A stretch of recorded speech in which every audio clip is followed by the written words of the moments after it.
വേദിയിലും സദസ്സിലും സന്നിഹിതരായിട്ടുള്ള എല്ലാ സജ്ജനങ്ങൾക്കും എൻ്റെ വിനീതമായ നമസ്കാരം.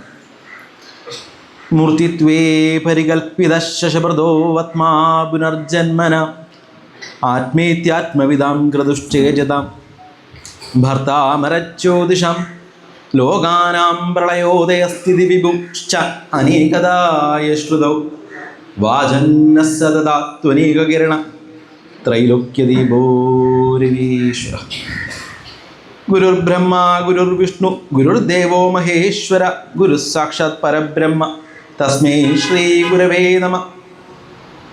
അമ്പിൽ പുന്തിങ്കൾ വെല്ലും തിലകമൊളി കലർന്നുള്ളൊരാഭാരദേശം ചന്തത്തിൽ തിളങ്ങുമോവൽ കുറുനിര തടവും ഗണ്ഡഭാഗം മനോജ്ഞം ബന്ധിച്ച പൂണനൂലും പുനരൊരു കരുത തന്നിലായി പാനപാത്രം പൊൻകോലും പൊൻതിടമ്പോടരമണിമണിഞ്ഞോരുമായി തൊഴുന്നേൻ. ഗുരുവായൂരപ്പ.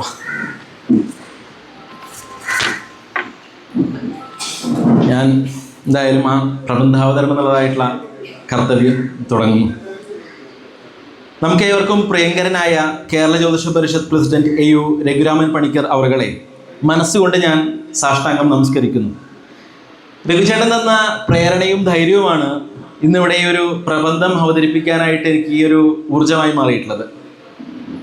അതുപോലെ എന്നെ വർഷങ്ങളായിട്ട് ഇതിനു വേണ്ടി പ്രോത്സാഹിപ്പിച്ച എൻ്റെ പിതാവിനെയും അച്ഛനെയും ഞാൻ അനുഗ്രഹം കിട്ടുന്നതിന് വേണ്ടി നിൽക്കുന്നു. അതുപോലെ ഇന്നിവിടെ നമ്മുടെ ഈ ചടങ്ങിനെത്തിയിട്ടുള്ള വിശിഷ്ടാതിഥി ജോത്സ്യൻ Shri PK Babu Panicker, vice president KA Narayanan ചേട്ടൻ Amballoor, general secretary Koladi Surendran Panicker, secretary Unnirajan Kurup, treasurer Madhusoodanan Panicker, മറ്റും പരിഷത്ത് ഭാരവാഹികൾ, അധ്യാപകർ. പ്രധാനമായും അധ്യാപകരുടെ ഏറ്റവും വലിയ സഹായം കൊണ്ടാണ് ഒരു പ്രബന്ധത്തിൻ്റെ ഈ ഒരു വിഷയം എനിക്ക് നിർമ്മിക്കാൻ സാധിച്ചത്. ഈ സന്ദർഭത്തിൽ ഇവിടെ വന്നു ചേർന്നിട്ടുള്ള എല്ലാ നല്ലവരായ ജ്യോതിഷ പ്രേമികൾക്കും വിനീതമായ നമസ്കാരം പറഞ്ഞുകൊള്ളുന്നു. അതുപോലെ കേരള ജ്യോതിഷ പരിഷത്തിനോളം തുല്യമായി പ്രവർത്തിച്ചു വരുന്ന പൂർവ്വ വിദ്യാർത്ഥി സംഘടന അത് ഇന്ന് 14ാമത് വാർഷിക ആഘോഷം അല്ലെങ്കിൽ 14ാമത് പിറന്നാൾ ഇവിടെ ആഘോഷിക്കുകയാണ്. അതിൻ്റെ ഭാരവാഹികളെയും സംഘടനാ പ്രവർത്തകരെയും ഞാൻ വിനീതമായി ആശംസകൾ നേർന്നുകൊള്ളുന്നു. എന്നെ ഈ പ്രബന്ധം തയ്യാറാക്കിയതിന് നിസ്സീമമായി സഹായിച്ച അധ്യാപകരായ ശ്രീ ബാലകൃഷ്ണൻ മാസ്റ്റർ പടുമണ്ണ, ആമയൂർ ശ്രീ വേണുഗോപാലൻ പണിക്കർ, കിഴക്കേടത്ത് ശ്രീ മാധവൻ നമ്പൂതിരി എന്നീ പണ്ഡിത ശ്രേഷ്ഠന്മാരോടുള്ള എൻ്റെ കടപ്പാട് ഇവിടെ ഞാൻ രേഖപ്പെടുത്തുന്നു. ഞാൻ എൻ്റെ പ്രബന്ധാവതരണം എന്ന ഉദ്യമത്തിലേക്ക് കടക്കുന്നു. ആധാനം തനയസ്യ പുംസവിധി സീമന്ത ജാതാഹയോ നിഷ്ഠാമോന്നവിധി ക്ഷുരൂപനയനെ ത്രീണീ വ്രതാനിക്രമാത് ഗോദാനം ച സമാപനം വ്രതവിധേ പാണിഗ്രഹോജ്ഞാഹിതർ വിപ്രാതിർവിഹിതാശ്രുതൗ നിഗദിത കാര്യക്രിയ ഷോഡശക്രിയകളിലെ ചടങ്ങുകൾ പറയുന്നതായിട്ടുള്ള വിഷയങ്ങൾ. അതിൽ ഏറ്റവും പ്രധാനപ്പെട്ട ആധാനം അല്ലെങ്കിൽ ആദ്യം പറഞ്ഞതായിട്ടുള്ള ആധാനം, നല്ല ആധാനത്തെക്കുറിച്ച് പറയുകയാണെങ്കിൽ നല്ല സന്താനമാണെങ്കിൽ മാതാപിതാക്കൾക്ക് സമാധാനവും സംതൃപ്തിയും സന്തോഷവും ലഭിക്കുമല്ലോ. സദ്ഗുണസമ്പന്നരല്ലെങ്കിൽ മാതാപിതാക്കൾക്കോ കുടുംബാംഗങ്ങൾക്കോ ഒരു വിധത്തിലുള്ള സംതൃപ്തിയും സമാശ്വാസവും സന്തോഷവും കൊടുക്കുകയില്ല. അതുകൊണ്ട് അന്യോന്യ സംയോഗത്തിന് മുമ്പ് തന്നെ ഒരു ഉത്തമ സന്താനത്തിനു വേണ്ടി പ്രാർത്ഥിക്കുവാനും വ്രതങ്ങൾ അനുഷ്ഠിക്കാനും വധൂവരന്മാർ തയ്യാറാവുകയും വിധിപ്രകാരമുള്ള ഒരു ശുഭമുഹൂർത്തത്തിൽ അന്യോന്യം സംയോജിക്കുകയും വേണം. അപ്പോൾ ആധാനത്തിൻ്റെതായിട്ടുള്ള രൂപം കിട്ടി. എന്താണ് ആധാനം? സ്ത്രീ പുരുഷ സംയോഗത്തെയാണ് ആധാന ലഗ്നം എന്ന് പറയുന്നത്. അപ്പം എന്തുകൊണ്ട് സന്താനം? ഏകേനാഭി സുപുത്രേണ വിദ്യായുക്തേന സാധുന ആഹ്ലാദിതം കുലം സർവം യഥാ ചന്ദ്രേണ ശർവരി. രാത്രിയിൽ ചന്ദ്രൻ ജനങ്ങൾക്ക് പ്രകാശത്തെയും സന്തോഷത്തെയും തരുന്ന പോലെ ഏകപുത്രനാണെങ്കിൽ പോലും സുപുത്രനും വിദ്യായുക്തനുമായ നല്ലവനുമായവൻ കുലത്തിന് ആഹ്ലാദത്തെ തരുന്നു. ഒന്നാണെങ്കിലും നല്ല സന്താനമാണെങ്കിൽ കുലത്തിനും നാടിനും ദേശത്തിനും അവൻ ഗുണമായി തീരുന്നു. ഇതൊരു നല്ല ഒരു ചിന്തയാണ്. അതുപോലെ ഷോഡശോപചാരങ്ങളിൽ ആധാന ലഗ്നത്തിന് പ്രാധാന്യം നൽകിയിരിക്കുന്നു. ഏതൊരു ജനത്തിനും ഏതൊരു പ്രാധാന്യം അണ്ഡബീജ സംയോഗമാണ്. ഈ സംയോഗ സമയത്തെ ആധാനം എന്ന് പറയുന്നു, ലഗ്നത്തെ ആധാന ലഗ്നം എന്ന് പറയുന്നു. അപ്പൊ ആധാന ലഗ്നം എന്നതിൻ്റെ ഒരു ചിന്ത. ഇനി ലഗ്നം എന്നതിൻ്റെതായിട്ടുള്ള 5 ചിന്തകളെ കുറിച്ച് പറയുമ്പോൾ ഗർഭാധാന, ജലോദയ, ഭഗശിരാലലാടവീക്ഷിത, ക്ഷിതിസ്പർശ, പഞ്ചവിധസ്തു ജന്മസമയ, പ്രോക്തർ മുനീന്ദ്രയർ മത. 5 വിധത്തിലുള്ളതായിട്ടുള്ള ലഗ്നത്തെ കുറിച്ച്, 5 വിധത്തിലുള്ള ഏതെങ്കിലും ഒരു ലഗ്നം തന്നെ ഉപയോഗിക്കുന്നുള്ളൂ. ജാതക ചിന്തയിൽ ഏതെങ്കിലും ഒരു ലഗ്നത്തെ കുറിച്ച് ചിന്തിക്കുന്നു. അത് ഗർഭാധാനം, സ്ത്രീ പുരുഷ സംയോഗം എന്നുള്ളതായിട്ടുള്ള ആ ശാന്തി മുഹൂർത്തമെന്നോ അല്ലെങ്കിൽ എന്താ പറയുക സേകമെന്നോ പറയാവുന്ന അവിശിഷ്ടമായ സമയം അല്ലേ. ഏറ്റവും വലിയ കലയായിട്ട് അതിനെ പല കവികളും നിർവചിച്ചിട്ടുണ്ട്. പിന്നെ ജലോദയം, ഒരു സ്ത്രീയിൽ നിന്നും ആംനിയോട്ടിക് ഫ്ലൂയിഡ് അല്ലെങ്കിൽ ഈ ഗർഭജലം അത് പുറപ്പെടുന്നതായിട്ടുള്ള ആ സമയത്തെയും ഒരു ലഗ്നമായിട്ട് കൽപ്പിക്കുന്നു. പിന്നെ ഭഗശിര, ഭഗശിര 2 രീതിയിൽ നെറ്റിത്തടം കാണുന്നതിനെയും അല്ല, ഭഗശിര ശിരസ് കാണുന്നത്, ശിരസ് എപ്പോഴാണ് പുറത്ത് കാണുന്നത് അതിനെ ലഗ്നമായി എടുക്കുന്നു. ലലാട വീക്ഷിത, നെറ്റിത്തടം കാണുന്ന സമയത്തെയും എടുക്കുന്നു. മറ്റൊരു പ്രകരണങ്ങളിൽ പറയുന്നു നെറ്റിത്തടത്തുള്ളതായിട്ടുള്ള അപ്പോഴുള്ള രേഖകളെ ചിന്തിച്ചും ലഗ്നത്തെ കാണാമെന്ന്. പക്ഷെ നെറ്റിത്തടം കാണുന്ന സമയത്തിൽ തന്നെയാണ് നമ്മൾ കൂടുതൽ പ്രാധാന്യം കൊടുക്കുന്നത്. ക്ഷിതിസ്പർശ, ഭൂമിയിൽ സ്പർശിക്കുന്ന സമയം. ഇങ്ങനെയുള്ളതായിട്ടുള്ള 5 വിധത്തിൽ ജന്മസമയത്തെ നമ്മൾ എടുക്കുന്നു. അതിൽ ലടവീക്ഷ നെറ്റിത്തടം പുറത്തു വരുന്നു, ക്ഷിതിസ്പർശം. അപ്പോൾ കൃതേതു ആധാന ലഗ്നം ച കലൗ ഭൂസ്പർശനം സ്മൃതം. കൃതയുഗത്തിങ്കിൽ ആധാന ലഗ്നത്തിന് പ്രാധാന്യം കൊടുത്തു. ഇന്നത്തെ കലിയുഗത്തിങ്കിൽ ഭൂസ്പർശനത്തിന് പ്രാധാന്യം കൊടുത്തു. അതാണ് ഇന്ന് നമ്മൾ ഈ ജാതകം ഗണിക്കുമ്പോൾ ആധാന ലഗ്നത്തെ കുറിച്ച് കാര്യമായിട്ടുള്ള ചിന്തകളൊന്നും നടത്താത്തത്. പൂർവ്വകാലഘട്ടത്തിൽ പണ്ഡിതന്മാരായിട്ടുള്ള ജനങ്ങൾ എപ്പോൾ ജനിച്ചുവെന്നോ അല്ലെങ്കിൽ എന്ന് 28എന്നോ ചിന്തിക്കാതെ അല്ലെങ്കിൽ എന്ന് 90എന്നോ ചിന്തിക്കാതെ ജാതകം ഗണിച്ച് കൃത്യമായിട്ടുള്ള ദിവസത്തിൽ പോയി ജാതകം വായിച്ചിരുന്നൊരു കാലഘട്ടം നമുക്കുണ്ടായിരുന്നു. അപ്പം അതെല്ലാം ഇന്ന് വിസ്മൃതമായി, നമുക്ക് ഓർമ്മിക്കാനേ സാധിക്കാത്തൊരവസ്ഥ എത്തിയിരിക്കുന്നു. എങ്കിലും ഒരു ആധാനം എങ്ങനെ ചിന്തിക്കാന്നുള്ളതിൻ്റെ ഒരു രൂപഘടന നമുക്കിവിടെ ചർച്ച ചെയ്തു നോക്കാം. സ്ത്രീ ജാതകത്തിൽ ചന്ദ്രനും പുരുഷ ജാതകത്തിൽ രവിക്കും ബലമുണ്ടെങ്കിൽ ആ ജാതകം ബലവത്താകുന്നു.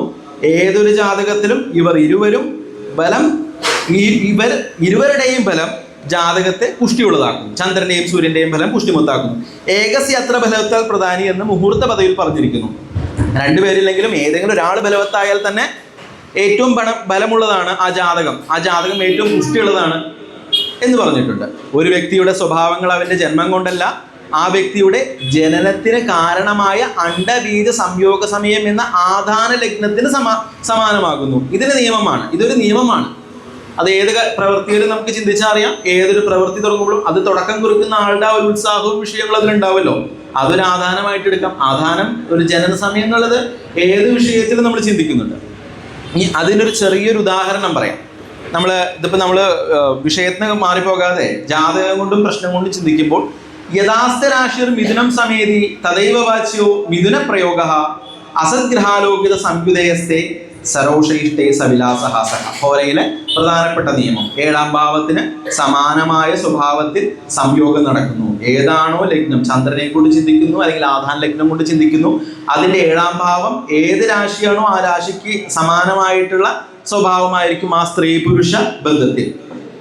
മേഷയെ സതി കാമിത്വം, 7ാം ഭാവം മേഷമായിട്ട് വരും. മേഷയെ സതി കാമിത്വം വനിതാപ്രിയത്വം, വൃഷേത്തു സൗഭാഗ്യത്വം പ്രമദാപ്രിയത്വം, മിഥുനേത്തു സുരതോപചാര കുശലത്വം, കുളിയിലെ സ്ത്രീ നിർജിതത്വം, സിംഹേ സ്ത്രീ ദേഷിതത്വം, കന്യായാം സുരതപ്രിയത്വം, തുലായാം സ്ത്രീജിതത്വം, വൃശ്ചികേ സ്ത്രീയ സുഖഹീനത്വം, ചാപേ പുരുഷ പ്രാധാന്യത്വം, മകരകുംഭയോരസുഖാവഹം സുരതം മീനെ സ്ത്രീജിതത്വം ഇത്യാദി ചിന്ത. ഇതിൻ്റെ ഒരു പരിവർത്തനം വേണമെങ്കിൽ തരാം. വേഗം ഈ സംസ്കൃത ഭാഷകളിൽ പെട്ടെന്ന് ചിന്ത പോകാത്തത് കൊണ്ട്. മേടം രാശിയാണ് 7ാം ഭാവമായി വന്നതെങ്കിൽ കാമാസക്തിയും സ്ത്രീകൾക്ക് പ്രീതിയും, ഇടവം സൗഭാഗ്യവും പ്രമദകൾക്ക് പ്രിയത്വവും, മിഥുനമാണെങ്കിൽ മൈഥുന ക്രീഡയിൽ സാമർത്ഥ്യവും, കർക്കിടകമാണെങ്കിൽ സ്ത്രീകൾക്ക് അധീനതയും, ചിങ്ങം സ്ത്രീദ്വേഷ്യവും, കന്നി സുരതക്രിയയിൽ താല്പര്യവും, തുലാമാണെങ്കിൽ സ്ത്രീജിതത്വവും, വൃശ്ചികം സ്ത്രീയിൽ നിന്നും സുഖം ഇല്ലാതിരിക്കുകയും, ധനു പുരുഷന് പ്രാധാന്യം, മകരകുംഭം സ്വരതത്തിൽ യാതൊരു സുഖവും ഇല്ലാതിരിക്കുക, മീനമാണെങ്കിൽ സ്ത്രീജിതത്വം. ഇതെല്ലാം ചിന്തിച്ച് ഫലം പറയാൻ അത്ര നിസ്സാരമായിട്ടുള്ള പ്രമാണങ്ങളായിട്ട് കരുതാം. എങ്കിൽ കൂടെ ആ ശ്ലോകത്തിൽ പറയുന്നതായിട്ടുള്ള ഇപ്പോൾ അസദ്ഗ്രഹാലോകിത സംയുതേസ്തേ സരോഷ ഇഷ്ടൈ സവിലാസഹാസ എന്നുള്ളതായിട്ടുള്ള നിയമം നമ്മളൊന്നുകൂടി നോക്കിക്കഴിഞ്ഞാൽ ഈ ഭാവവും ഈ ഭാവത്തിലുള്ള ഗ്രഹാദികള് ദൃഷ്ടികള് യോഗം മുതലായവ ചിന്തിച്ചു പോയി കഴിഞ്ഞാൽ നമുക്കിപ്പോൾ ചന്ദ്രേ ഭൂപബുധോ നൃപോദ്രപ ഗുണസ്തേനോ മറ്റു നിയമാദികളും കൂട്ടിഘടിപ്പിച്ചു കഴിഞ്ഞാൽ ആ ഹോരയിലെ 19 അധ്യായം മറ്റും കുറേയധികം പ്രമാണങ്ങൾ പറയുന്നത് കൂട്ടിഘടിപ്പിച്ചു കഴിഞ്ഞാൽ നമുക്ക് ഭാവത്തിന് പാപത്വം, അതായത് പാപയോഗം, പാപദൃഷ്ടി, പാപഗ്രഹസ്ഥിതി, അതായത് പാപക്ഷേത്രസ്ഥിതി എന്നിവകളെ കൊണ്ട് ഇഷ്ടമില്ലാത്ത സംയോഗത്തെയും ശുഭത്വം, ശുഭഗ്രഹയോഗം, ദൃഷ്ടി എന്നിവ കൊണ്ട് സ്വന്തം ഇഷ്ടത്തോടെയും ഉള്ള സംയോഗത്തെ പറയാം. ഇതിന് അത്യധികം പ്രാധാന്യം കൊടുക്കുന്നു. ഓരോ ജാതകത്തിലും അല്ലെങ്കിൽ ഓരോ വിഷയത്തിലും, അത് പ്രശ്നചിന്തയാണെങ്കിലും ഒരു സന്താന പ്രശ്ന വിഷയമാണെങ്കിലും ഇങ്ങനൊരു സ്വഭാവം ആ ജാതകത്തിനോ പ്രശ്നത്തിനോ വരുന്നുണ്ടെങ്കിൽ നമുക്ക് ആ ചിന്തയെ ഒന്നും കൂടെ കലുഷിതമല്ല ഒന്നും കൂടെ കൂടുതലായിട്ട് അതിൻ്റെ ഇന്നറിലേക്ക് നമുക്ക് പോയി ആ സ്വഭാവം, ആ സ്ത്രീ പുരുഷ സംയോഗത്തിൻ്റെ കേടുപാടുകളാണോ ആ സന്താനത്തിൻ്റെ ദോഷത്തിന് കാരണമെന്ന് നമുക്ക് ചിന്തിക്കാം. ഒട്ടനവധി ഉദാഹരണങ്ങൾ കൊടുക്കാം. അല്ല, രാവണനും അല്ലെങ്കിൽ മറ്റ് ദോഷമുള്ളതായിട്ടുള്ള വ്യക്തികളും ഗുണമുള്ളതായിട്ടുള്ള വ്യക്തികളും സമൂഹത്തിലെ വ്യക്തികളും ഇതിലെല്ലാം ആ മാതാപിതാക്കളുടേതായിട്ടുള്ള സ്പർശമുണ്ടെന്ന് നമുക്ക് നിസ്സംശയം പറയാം. അപ്പം അതിൽ നിന്ന് ജാതക ചിന്തന കൊണ്ടും നമുക്ക് ജ്യോത്സ്യന്മാർക്ക് പറയാവുന്ന ഒരു ബന്ധം. ഇനി അടുത്തത്, ഇതിൻ്റെ ഒരു സാമാന്യ രൂപം ആദ്യം പറഞ്ഞു എന്നേ ഉള്ളൂ. അടുത്തത് ഒരു നിയമം കൂടെ എടുക്കുമ്പോൾ നമുക്കിതിൻ്റെ പ്രധാനപ്പെട്ടതായിട്ടൊരു നിയമത്തിലൂടെ പോയി നോക്കാം. ഈ ഒരു സ്ത്രീ പുരുഷ സംയോഗത്തിന് ഏറ്റവും പ്രധാനമായിട്ട് നമ്മൾ ഉപയോഗിക്കുന്ന ഹോരയുടെ ഒരു കാതലായിട്ടുള്ള വിഷയം തന്നെ പറയുന്നത് കുജേന്ദു ഹേതു പ്രതിമാസമാർത്തവം ഗതേതു പീഡർക്ഷമനുഷ്ണതീതിതവും അതോന്യതാസ്തേ ശുഭവും ഗ്രഹീക്ഷിതേ നിരേണ സംയോഗം ഉപേദികാമിനി. യഥാർത്ഥത്തിൽ ഈ ശ്ലോകം മുതലാണ് ഈ ഒരു സ്വഭാവമെല്ലാം ഹോരാചാര്യൻ പറഞ്ഞു വെച്ചിട്ടുള്ളത്. പക്ഷെ ഇതിൻ്റെ ഒരു വിവരണം പറയണമെങ്കിൽ അടുത്ത ശ്ലോകങ്ങൾ ആദ്യം പറഞ്ഞെങ്കിൽ അല്ലെ, എന്ത് കാര്യം പഠിച്ചതിന് ശേഷം നിയമം പഠിക്കാന്ന് പറഞ്ഞ പോലെ ഈ ഒരു കാര്യം പറഞ്ഞു പോയി കഴിഞ്ഞാൽ നല്ലതാണ്. എന്താണ്? ചൊവ്വയും ചന്ദ്രനും ഉൾക്കൊള്ളുന്നതായിട്ടുള്ള നിയമമാണ് ഒരു സ്ത്രീയിൽ സന്താനം ജനിക്കാനുള്ളതായിട്ടുള്ള കാരണം ഉണ്ടോ ഇല്ലയോ എന്നുള്ളതായിട്ടുള്ള പദ്ധതി അവിടെ പറയുന്നത്. കുജൻ ആഗ്നേയ ഗ്രഹമാണ്. അഗ്നി എന്നുള്ളതായിട്ടുള്ള സ്വഭാവം പറയുന്നു. ആഗ്നേയം എന്നതിന് അഗ്നി എന്നും അഗ്നിയിൽ ജാതനായവൻ പിന്നെ സുബ്രഹ്മണ്യൻ എന്നുമെല്ലാം അർത്ഥമുണ്ട്.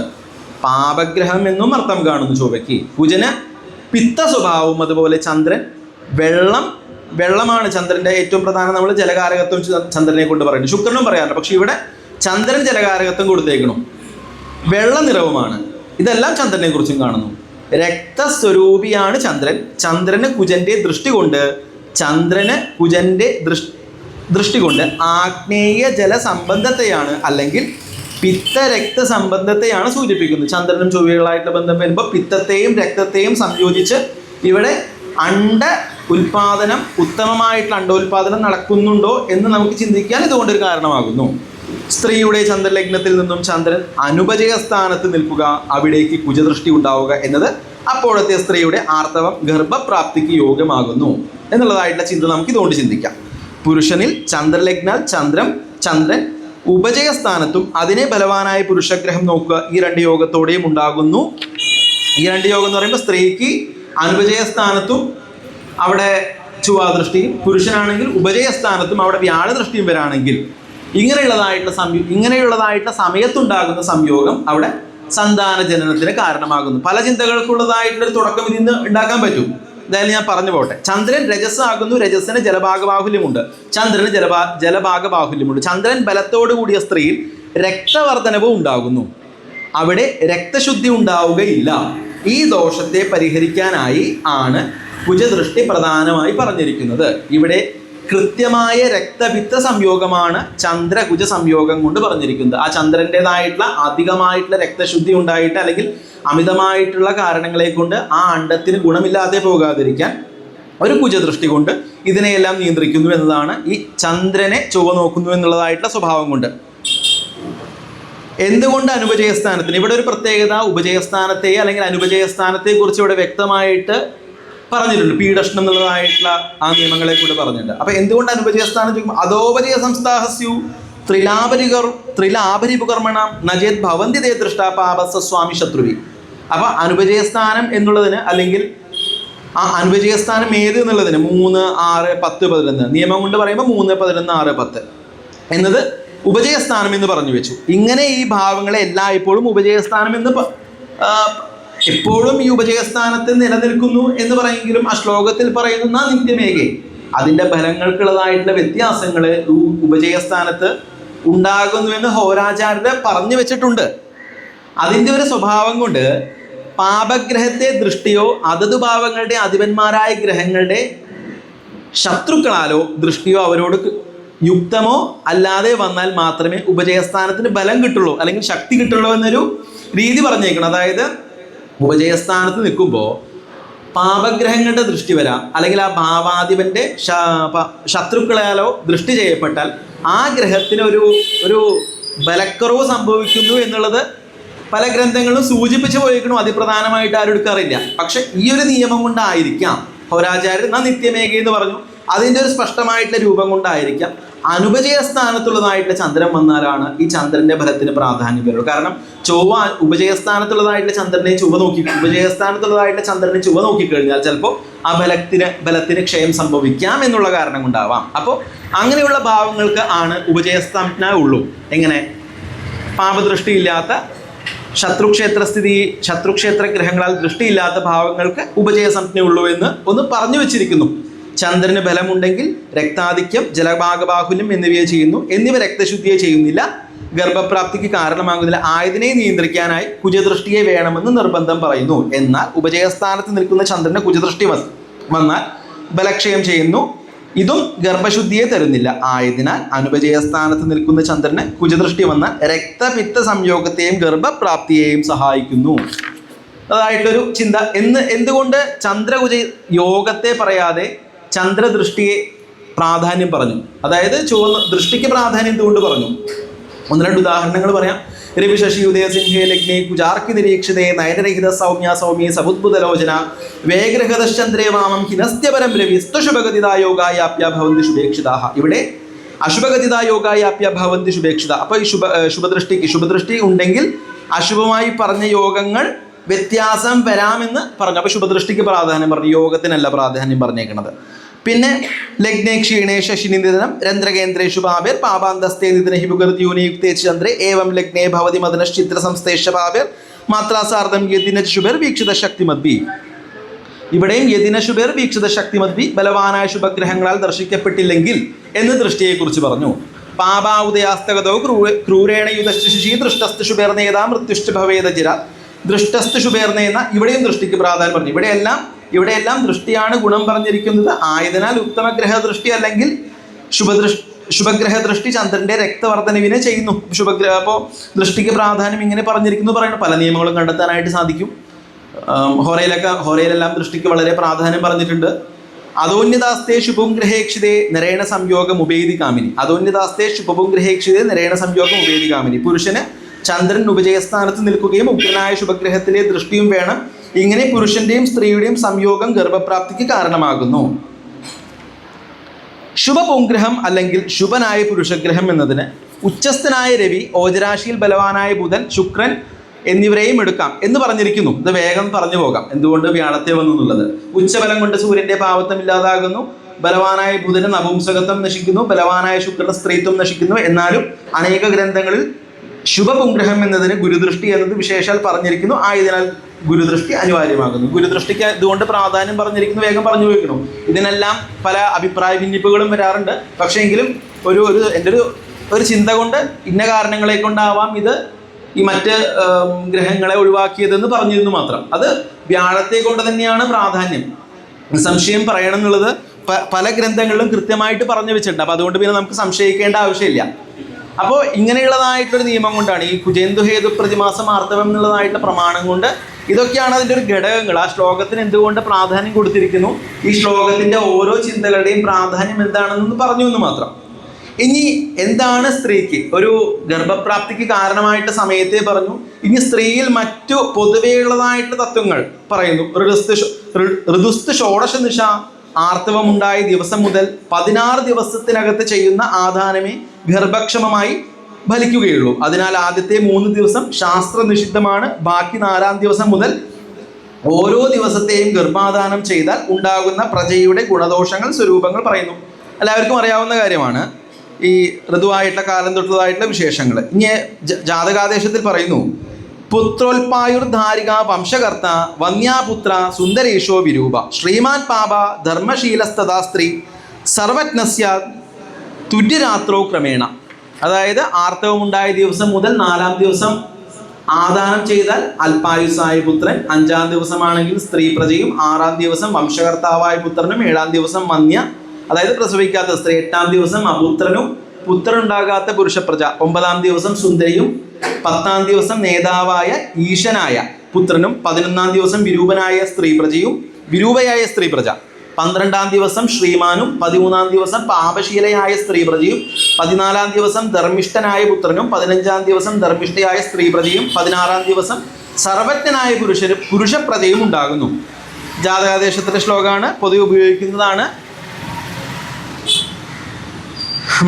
ചന്ദ്രന്റെ ബലം, ചന്ദ്രന് കുജന്റെ ദൃഷ്ടി പറഞ്ഞെങ്കിലും ചന്ദ്രന്റെ ബലം അനിവാര്യമാണ്. ചന്ദ്രന്റെ ബലം അനിവാര്യമാണ്. ഏത് സ്ഥാനത്തുള്ളതായിട്ട് ചന്ദ്രനെ കൊണ്ടും ഈ നിയമങ്ങളും നമുക്ക് സൂചിപ്പിക്കാൻ സാധിക്കില്ല.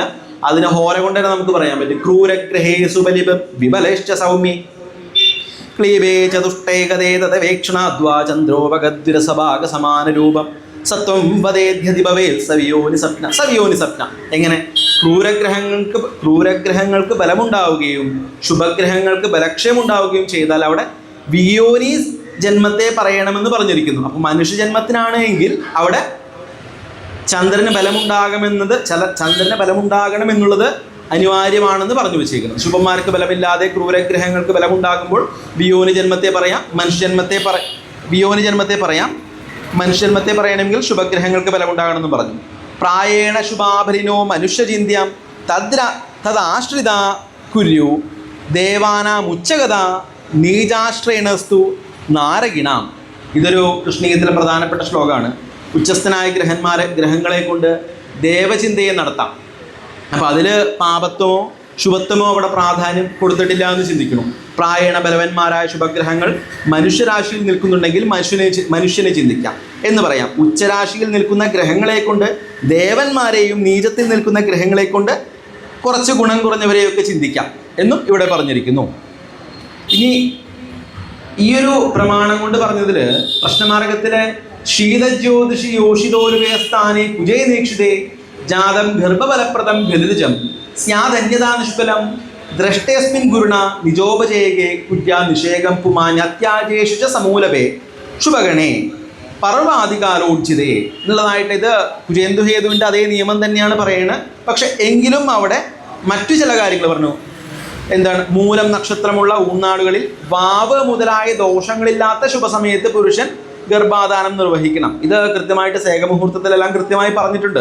അതുകൊണ്ട് അങ്ങോട്ടേക്ക് പോയില്ല എന്ന് മാത്രം. അതിൻ്റെ വാവ് മുതലായിട്ടുള്ള കാര്യങ്ങൾ, ശ്രാദ്ധ മുതലായിട്ടുള്ള വിഷയങ്ങൾ, മറ്റു കാര്യങ്ങളെല്ലാം അതിൽ സൂചിപ്പിച്ചിട്ടുണ്ട്. അപ്പം അത്തരം ദിവസങ്ങളെല്ലാം ഒഴിവാക്കിയിട്ട് വേണം ഈ ഒരു നിയമം എടുക്കാനെന്ന് പറഞ്ഞിട്ടുണ്ട്.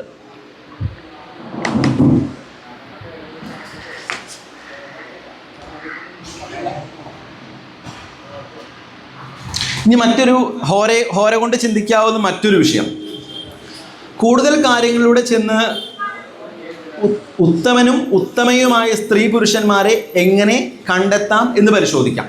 നല്ല സ്ത്രീ, നല്ല പുരുഷൻ, ഈ നിയമം കൊണ്ട് ഉപയോഗിക്കാം.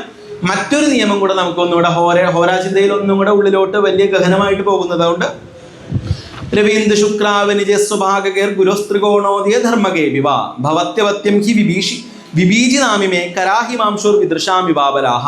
ഇത് ഏറ്റവും പ്രധാനപ്പെട്ട നിയമമാണ്. അതായത് വിബീജികൾക്കും, അതായത് ബീജമില്ലാത്തവർക്ക് സന്താനോൽപാദനത്തെ കുറിച്ച് ചിന്തിക്കുമ്പോൾ അവിടെ ഗഹനമായിട്ട് പ്രായശ്ചിത്താദികളും വിഷയങ്ങളും പറഞ്ഞിട്ടുണ്ട്. അതിനെക്കുറിച്ചും ഇത് പല ഘടകങ്ങളിലേക്കും ചിന്തിക്കാവുന്ന, അതായത് ഒരു ഉത്ഭവത്തെക്കുറിച്ചൊക്കെ ചിന്തിക്കാവുന്ന ഒരു നിയമമായതുകൊണ്ട് ഒന്ന് ലഘുവായിട്ട് അതിനെ പറഞ്ഞു പോകുന്നു. പുരുഷന് രവി, ഭൃഗു, സ്ത്രീക്ക് കുജൻ, ചന്ദ്രൻ എന്നീ ഗ്രഹങ്ങൾ സ്വനവാംശകത്തിൽ വരികയും വ്യാഴ ത്രികോണസ്ഥിതി ഉണ്ടാകുമ്പോൾ ഉള്ള നിഷേകം ഗർഭപ്രാപ്തിക്ക് കാരണമാകുന്നു. ഈ പ്രമാണത്തിൽ നിന്ന് ബീജസ്ഫുടത്തെയും ക്ഷേത്രസ്ഫുടത്തെയും അതിൻ്റെ നിർമ്മാണത്തിന് കാരണം ആയ നിയമം ലഭിച്ചത്. പുരുഷ ജാതകത്തിൽ രവി ശുക്രന്മാരുടെ സ്ഫുടങ്ങൾ ജീവനാകുന്ന ഗുരുസ്ഫുടത്തോട് കൂട്ടിയാൽ ബീജസ്ഫുടം ലഭിക്കുന്നു. സ്ത്രീ ജാതകത്തിൽ ചന്ദ്രശുക്രന്മാരുടെ സ്ഫുടങ്ങൾ ജീവനാകുന്ന വ്യാഴത്തോട് കൂട്ടിയാൽ ക്ഷേത്രസ്ഫുടവും കിട്ടുന്നു. ബീജസ്ഫുടം ഓജരാശിയിൽ ഓജനവാംശകത്തിൽ നിന്നാൽ ബലവാനാകുന്നു. ക്ഷേത്രസ്ഫുടം യുഗ്മരാശിയിൽ യുഗ്മാംശകത്തിൽ നിന്നാൽ ബലവാനാകുന്നു. ബീജസ്ഫുടത്തിനും ക്ഷേത്രസ്ഫുടത്തിനും സമ്പൂർണ്ണ ബലഹാനി സംഭവിക്കാതെ ശുഭദൃഷ്ടി യോഗാദികൾ വന്നാൽ പ്രായശ്ചിത്ത കർമ്മങ്ങൾ കൊണ്ട് സന്താനലബ്ധി ഉണ്ടാകുന്നു. ഒരു വലിയ ചിന്തയാണ്. കുറേ ശ്ലോകങ്ങളുണ്ട്, ശ്ലോകങ്ങൾ ഉൾപ്പെടുത്തിയിട്ടില്ല. പെട്ടെന്ന് മനസ്സിലാകാവുന്ന രീതിയിലൊരു കാര്യം പറഞ്ഞു പോയിരിക്കും. അപ്പോൾ ഈ രീതിയിൽ സ്ഫുടങ്ങൾ ഉണ്ടാക്കി ചിന്തിക്കാം. ഇനി ഒരു സ്ത്രീക്ക് ഈ ശ്ലോകം ഒരു നിസാരമായിട്ട് കാണേണ്ടുന്ന ശ്ലോകമാണ്, ഒന്ന് പറഞ്ഞു പോകുന്നുള്ളൂ. കാരണം ഒരു സ്ത്രീക്ക് ഗർഭമുണ്ടോ എന്ന് ചോദിക്കുകയാണെങ്കിൽ അതിനെ ഒരു എളുപ്പത്തിൽ പറയാവുന്ന ഒരു നിയമം പ്രശ്നമാർഗത്തിൽ പറഞ്ഞു വെച്ചേക്കണം. എത്ര കണ്ട് അതിൻ്റെ നിഗൂഢമായിട്ടുള്ള അവസ്ഥയുണ്ടെന്ന് ചർച്ച ചെയ്യാൻ വയ്യ, എങ്കിലും അത് പറഞ്ഞു പോകാം. ഗർഭോത്പത്തി നിമിത്തായ പ്രശ്നേ സ്ത്രീ വികൃതേ സതി ആരൂഢ ലഗ്നചത്രേഷു രാഹുഷ്യത് ഗർഭമാദിശ്യത്. ഗർഭമുണ്ടോ എന്നറിയാൻ വേണ്ടി ഒരു സ്ത്രീകളാൽ ചോദിക്കപ്പെടുമ്പോൾ ആരൂഢത്തിലോ ലഗ്നത്തിലോ ചത്രരാശിയിലോ രാഹു നിൽക്കുന്നുവെങ്കിൽ ഗർഭം ഉണ്ട് എന്ന് പറയാം. അവിടെ ഈ ഒരു നിയമം ഉപയോഗിക്കും. ലഗ്നാദ്വാ ചന്ദ്രലഗ്നാദ്വാ ത്രികോണേ സപ്തമേവ്യ ബൃഹസ്പതോ സ്ഥിതേവാപി പശ്യദ്വായത് ഗർഭിണി. വ്യാഴം ഉദയലഗ്നത്തിൽ നിന്നോ ചന്ദ്രലഗ്നത്തിൽ നിന്നോ ത്രികോണത്തിലോ ഏഴിലോ നിൽക്കുകയോ അഥവാ ഈ ഭാവങ്ങളെ നോക്കുകയോ ചെയ്യുന്നുവെങ്കിൽ പ്രഷ്ടാവ് ഗർഭിണിയാണ്. അപ്പോൾ നിസ്സാരമായിട്ട് ഒരു സംഭവം അവിടെ ജനിച്ചിട്ടുണ്ടോ അല്ലെങ്കിൽ എന്താ പറയുക അവിടെ ഒരു ഉത്ഭവം സംഭവിച്ചിട്ടുണ്ടോ എന്ന് ചിന്തിക്കാനൊക്കെ ഈ നിയമം കൊണ്ട് ഉപയോഗിക്കാം. അത്ര കണ്ടല്ല കേജിൽ ചിലരാൽ ഉപയോഗിക്കുന്നു അല്ലെങ്കിൽ ചിലരാൽ സമ്മതിക്കുന്നുള്ളതായിട്ട് നിയമം അവിടെയുണ്ട്. ഇനി ഇതെല്ലാം കഴിഞ്ഞിട്ട് ഒന്നും കൂടെ ഗഹനമായിട്ട് സന്താനം ഇവിടെ ഉണ്ടാകുമോ എന്ന ചോദ്യത്തിന് ഇപ്പം ഇതെല്ലാം പറഞ്ഞു, പക്ഷേ എങ്കിലും ഗഹനമായിട്ട് ചിന്തിക്കാൻ പല വിധങ്ങൾ പ്രശ്നമാർഗത്തിൽ പറഞ്ഞു വെച്ചിട്ടുണ്ട്. സന്താന സൂര്യസ്ഫുടം, സന്താന ചന്ദ്രസ്ഫുടം എന്നിവകൾ പ്രശ്നമാർഗ ആചാര്യൻ്റെയോ മറ്റോ സമ്പ്രദായത്തിൽ ഗണിച്ച് ഇതുണ്ടാക്കുന്ന രീതികളെക്കുറിച്ചും പ്രശ്നമാർഗത്തിൽ പറഞ്ഞേക്കണം. ഞാൻ ഇപ്പോൾ പറയുന്നില്ല. വെളുത്ത പക്ഷം ഇതെല്ലാം ഉണ്ടാക്കിയിട്ട് സന്താന സൂര്യസ്ഫുടം, സന്താന ചന്ദ്രസ്ഫുടം എന്നിവകൾ ഉണ്ടാക്കിയിട്ട് ഇവ നമ്മൾ തിഥി കാണാൻ ഉപയോഗിക്കാം. ആ തിഥി കണ്ടതിന് ശേഷം വെളുത്തപക്ഷം വരുന്നുവെങ്കിൽ സന്താനലാഭം ഉണ്ടാകുന്നതാണ്. കറുത്തപക്ഷം ആണെങ്കിൽ വിഷമപ്പെട്ട്, അതായത് പ്രായശ്ചിത്ത കർമ്മങ്ങൾ ചെയ്താൽ സന്താനം ഉണ്ടാകുന്നതാണ്. ഇനിയിപ്പോൾ ചന്ദ്രനെയും ഇതിനുണ്ടാക്കുന്ന രീതികൾക്ക് ചെറിയ ചെറിയ വ്യത്യാസങ്ങളൊക്കെ പ്രശ്നമാർഗത്തിൽ പറഞ്ഞു വെച്ചിട്ടുണ്ട്. സ്ഫുടങ്ങളെ 5 പെരുക്കി സന്താന രവി, സന്താന ചന്ദ്രൻ എന്നിവരെ ഉണ്ടാക്കുന്ന രീതിയുണ്ട്. 5 ഗുണിച്ചിട്ട് രാശി കൃത്യമായി കണ്ടു കഴിഞ്ഞാൽ നമുക്ക് ഈ സന്താന സൂര്യനൊക്കെ ഉണ്ടാക്കാൻ പറ്റും. ഇനി ഒന്നും കൂടെ ഈ തിഥി സൂക്ഷ്മീകരിച്ച് നമ്മളൊന്നും കൂടെ ചിന്തിക്കുകയാണെങ്കിൽ കറുത്ത പക്ഷത്തിലെ ഷഷ്ടി വരെ, അതായത് പഞ്ചമി വരെ സന്താനം എളുപ്പത്തിൽ ഉണ്ടാകുന്നു.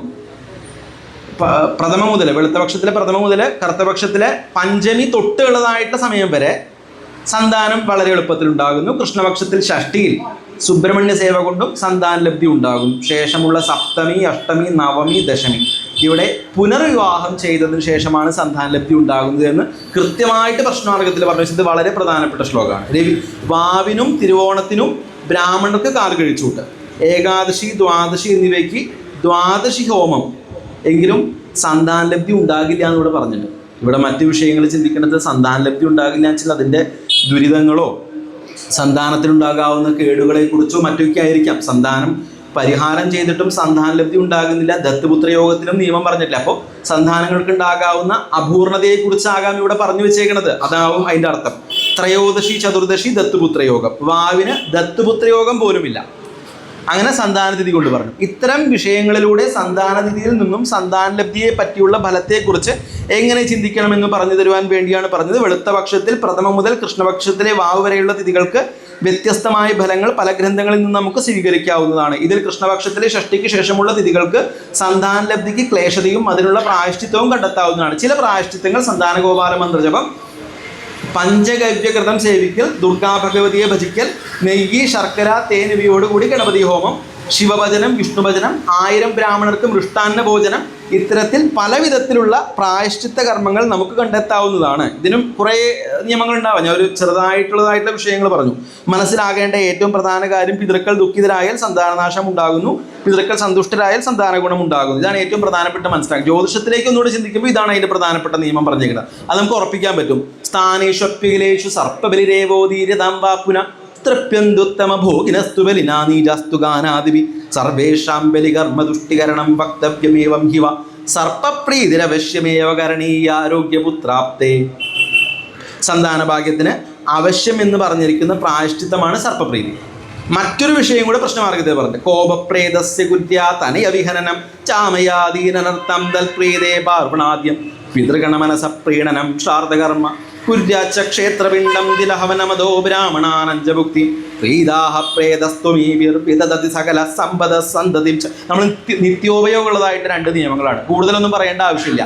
ജ്യോതിഷം നിത്യോപയോഗത്തിലുള്ളവർക്ക് ഇതിൻ്റെ വിവർത്തനം ആവശ്യമില്ല. എന്നാൽ മറ്റുള്ളവർക്കായി ഒന്ന് പറയുന്നു. പ്രേതത്തിൻ്റെ കോപം സന്താനനാശവും രോഗം മുതലായ അനർത്ഥങ്ങളും ഉണ്ടാകുന്നു. അതിൻ്റെ പ്രസാദത്തിന് വേണ്ടി പിതൃക്കളുടെ മനസ്സിന് സന്തോഷം നൽകുന്ന പാർവണം മുതലായ ശ്രാദ്ധകർമ്മങ്ങളും ക്ഷേത്രപിണ്ഡവും തിലഹവനും ബ്രാഹ്മണർക്ക് കാൽകഴിച്ചൂട്ടും നടത്തണം. ഇവകൊണ്ട് പ്രേതങ്ങൾക്ക് എല്ലാവിധമുള്ള സമ്പത്തും സന്തതിയും നൽകുന്നു. ഇതെല്ലാവരും ചെയ്യുന്നതാണ്. പിന്നെ ഈ ക്രിയകളെല്ലാം എല്ലാ കുടുംബങ്ങളിലും ഇപ്പോൾ ജ്യോത്സ്യന്മാരുടെ എല്ലാ കുടുംബങ്ങളെല്ലാം അനുഷ്ഠിച്ചു വരുന്നുമുണ്ട്. അപ്പോൾ അതിൻ്റെതായിട്ട് പ്രായശ്ചിത്തമാണ് ഇത് ചെയ്തുകൊണ്ടിരിക്കുന്നത്. സന്താനങ്ങളും പാരമ്പര്യവും നന്നാകും. വീണ്ടും സന്താന ലബ്ധിക്കായി സൂക്ഷ്മചിന്തന അപ്പോൾ ഇത് പറഞ്ഞുകൊണ്ട് ഇപ്പോൾ ഇതൊരു പ്രശ്നമാണ്. ജ്യോത്സ്യം ചിന്തിക്കുന്നവർക്ക് ഈ ഒരു നിയമം എപ്പോഴും പ്രായശ്ചിത്തമായിട്ട് പറഞ്ഞു കൊടുക്കുന്നതാണ്. ഇനി ഒന്നും കൂടെ അതിൽ നിന്ന് ഒന്നും കൂടെ ഗഹനമായിട്ട് പോകുമ്പോൾ പൊതുവെ ഉപയോഗിക്കുന്നില്ലെങ്കിലും ഒരു സൂചന തരാം. യമകണ്ഠകസ്ഫുടം, പ്രത്യേകം യമകണ്ഠസ്ഫുടത്തെ ലഗ്നസ്ഫുടത്തെയും കൂട്ടി യോഗസ്ഫുടം ഉണ്ടാക്കുക. യമകണ്ഠസ്ഫുടം ഗുളികസ്ഫുടം ഉണ്ടാക്കുന്ന സമ്പ്രദായം തന്നെയാണ്. എന്നാൽ ഞായറാഴ്ച ആദ്യമായി 18, 14, 10, 6, 2, 26, 22 അതായത് ദിവ്യോ വന്ധ്യോ നയസ്തറ്റം പ്രാജ്ഞശ്ചന്ദ്രോ രുരുക്രമാർ എന്നതായിട്ടുള്ള നിയമമാണ്. ക്രമാൽ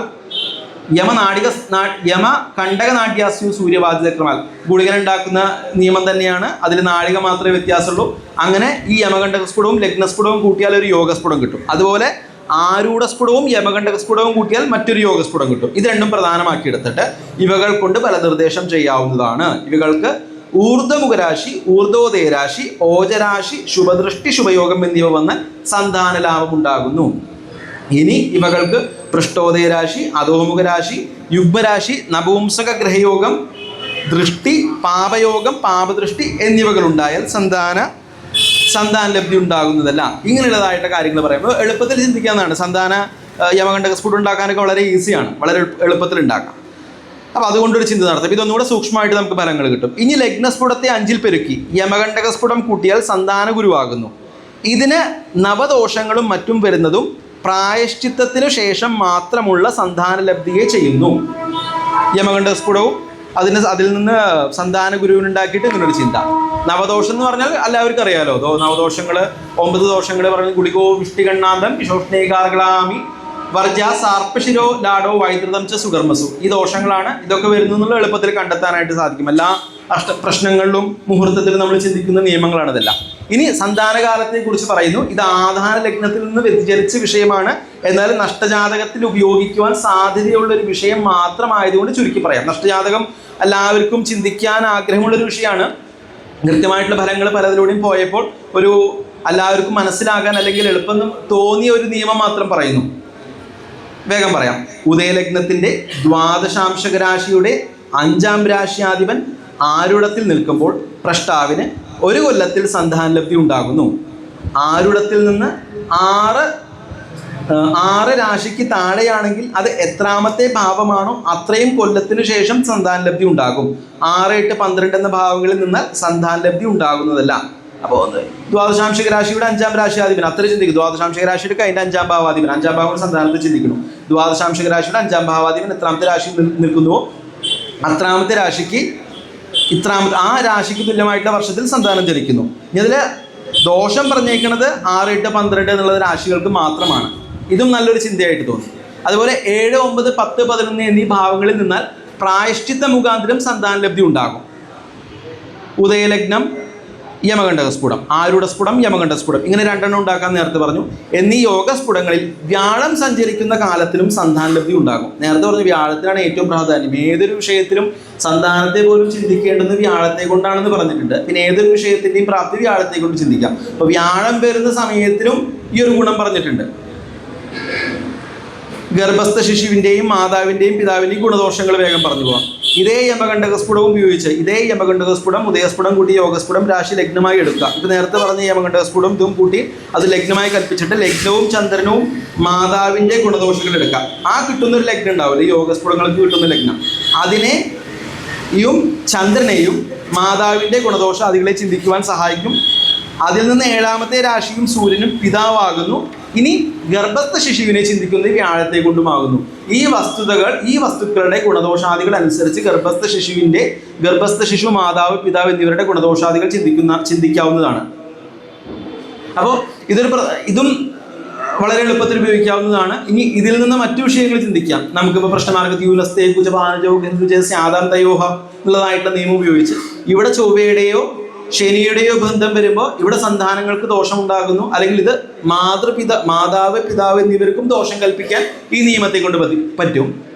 ഇത് തന്നെ കൃത്യമായിട്ട് ഹോരയിലും ഈ ചൊവ്വയുടെയും ശനിയുടെയും ബന്ധത്തെ കൊണ്ട് കൃത്യമായിട്ട് പറഞ്ഞു വെച്ചിട്ടുണ്ട്. അപ്പം ഇത് വളരെ പ്രധാനപ്പെട്ട നിയമമാണ്. നമ്മൾ അത്ര പ്രാധാന്യം കൊടുത്ത് ചിന്തിക്കാറില്ല പല സമയത്തും. അപ്പോൾ ഈ ചന്ദ്രനെയും ചൊവ്വയെ കൊണ്ടും ആ രോഗം ചിന്തിക്കാം. ഇനി എത്ര സന്താനം ഉണ്ടാകുമോ എന്ന് ചോദിക്കുമ്പോഴും പറയാം, നമ്മൾ ദൃഷ്ടിക്ക് പ്രാധാന്യം കൊടുത്ത് 7ാം സന്താനത്തെ ചിന്തിക്കാം എന്ന് പറഞ്ഞ ഭാവത്തെ കൊണ്ട് അതിലേക്ക് ദൃഷ്ടിയുള്ള ഗ്രഹങ്ങളുടെ ദൃഷ്ടി ഗണിക്കാം. ആ ദൃഷ്ടി എത്രയാണോ അത്രയും സന്താനം ഉണ്ടാകാം എന്ന് നമുക്ക് പറയാൻ പറ്റും. ഇതെല്ലാം കൃത്യമായിട്ട് എല്ലാവരും ഉപയോഗിക്കുന്നതുമാണ് ദൃഷ്ടി കൽപ്പിച്ചിട്ട്.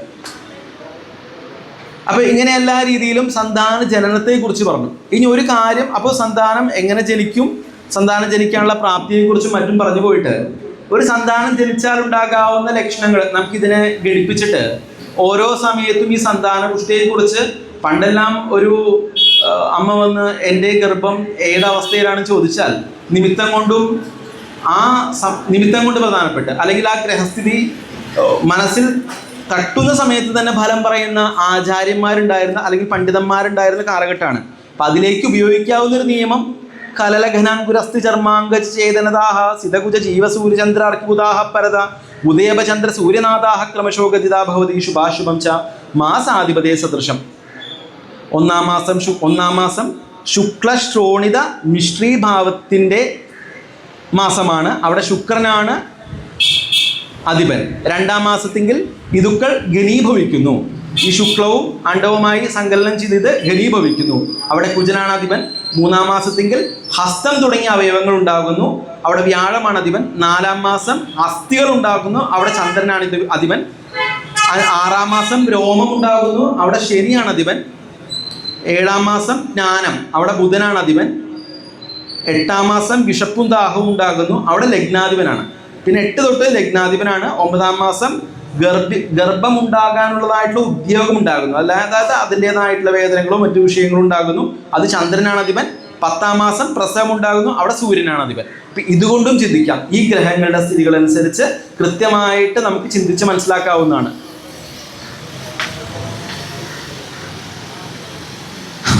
ഇനി ഒരു കാര്യമുണ്ട്, നഷ്ടജാതകത്തിലേക്ക് എടുക്കാവുന്ന. അപ്പം നഷ്ടജാതക ചിന്തയ്ക്ക് ഈ ആധാന ലഗ്നത്തിൽ കൂടുതൽ പ്രാധാന്യമുള്ളത് കൊണ്ട് ഒരു കാര്യം കൂടെ നഷ്ടജാതക ചിന്തയിലേക്ക് പറയാവുന്ന ഒരു കാര്യം കൂടെ ഘടിപ്പിക്കാം. അത് ഇങ്ങനെയാണത്: തത്കാലമിന്ദു സഹിതോ ദുരസാംശഗോയ തത്തുല്യരാശ സഹിതോ പുരതശാങ്കി യാവാനുദേതി ദിനരാത്രി സമാന ഭാഗസ്താവദ്ഗതേ ദിനനിശോ പ്രവദന്തി ജന്മ. ആധാനകാലിക ചന്ദ്രൻ അഥവാ പ്രശ്നകാല ഗ്രഹസ്ഥിതിയിലുള്ള ചന്ദ്രൻ താൻ നിൽക്കുന്ന രാശിയിൽ നിന്നും എത്രാമത്തെ ദ്വാദശാംശകത്തിൽ നിൽക്കുന്നുവോ മേഷാദിയായി അത്രാമത്തെ രാശി നിർണയിച്ച് പ്രസവകാലമെന്ന് അറിയപ്പെടുന്ന 10ാം മാസത്തിങ്കിൽ ആ രാശിയിൽ ചന്ദ്രൻ വരുന്ന കാലം ഏത് ദിവസമാണോ ആ ദിവസത്തിൽ പ്രസവിക്കും. 1.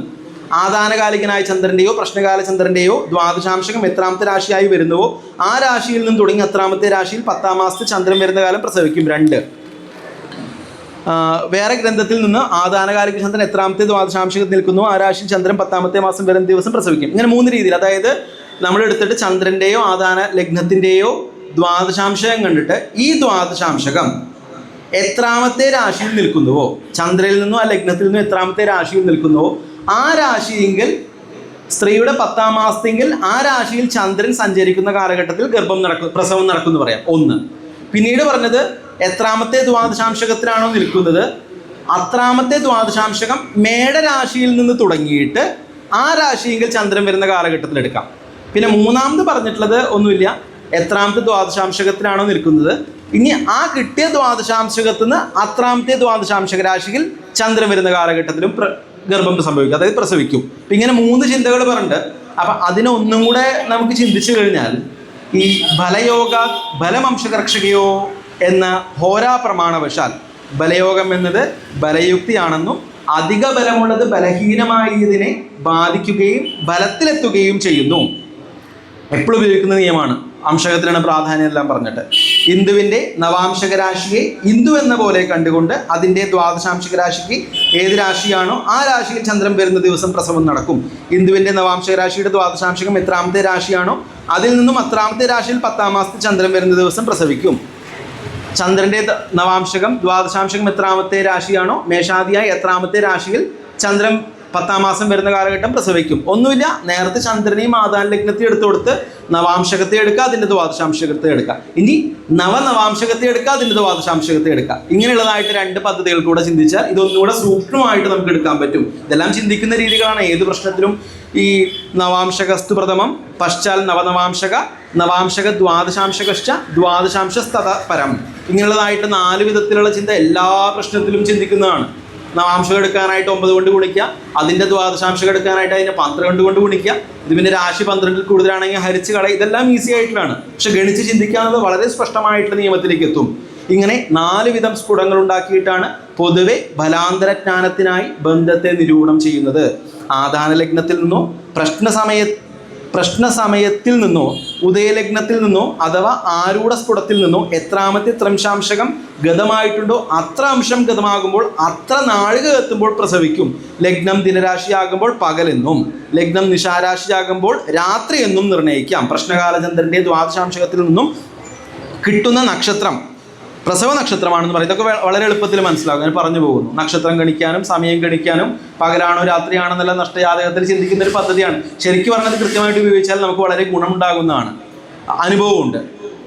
ഗർഭാധാന സംസ്കാരം. ഇനി പൊതുവെ എന്താണ് ഗർഭാധാന സംസ്കാരം എന്ന് പറയുമ്പോൾ ആൾക്കാർ വിചാരിക്കും എന്താണിത്, ഇത്ര വലിയ ഒരു സേകം മാത്രമല്ലേ ഉള്ളൂ. അല്ല, ഇത് കൃത്യമായിട്ട് ഇതിനെ നിർണയിച്ച് നല്ല സമയം നിശ്ചയിച്ച് സേകമുഹൂർത്തം ഉത്തമമായ സമയത്ത് ചെയ്ത് നല്ല സന്താനം ഉണ്ടാകണമെന്നുള്ള ആഗ്രഹത്തോടു കൂടി ചെയ്തിരുന്ന ഒരു കാലഘട്ടം ഉണ്ടായിരുന്നു.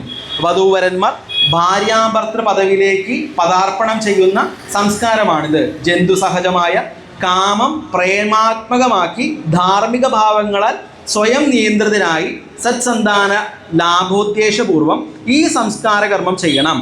ഋതുകാലത്തിന് മുൻപ് വിധിച്ചിട്ടുള്ള ഔഷധങ്ങൾ സേവിച്ചും വിശുദ്ധാഹാരങ്ങൾ കഴിച്ചും ശരീരത്തെയും ഈശ്വരഭക്തി ആശ്രമധർമ്മതത്വം മുതലായ സദ്ഭാവനകളാൽ മനസ്സിനെയും പരിപുഷ്ടമാക്കിയ ദമ്പതികൾ ഗർഭാധാന സംസ്കാരത്തോടുകൂടി പ്രസന്നരും പവിത്രചിത്തരുമായി നിശ്ചിത കാലത്ത് ഗർഭാധാനം നിർവഹിക്കണമെന്ന് ധർമ്മശാസ്ത്രങ്ങളിൽ വിധിച്ചിരിക്കുന്നു.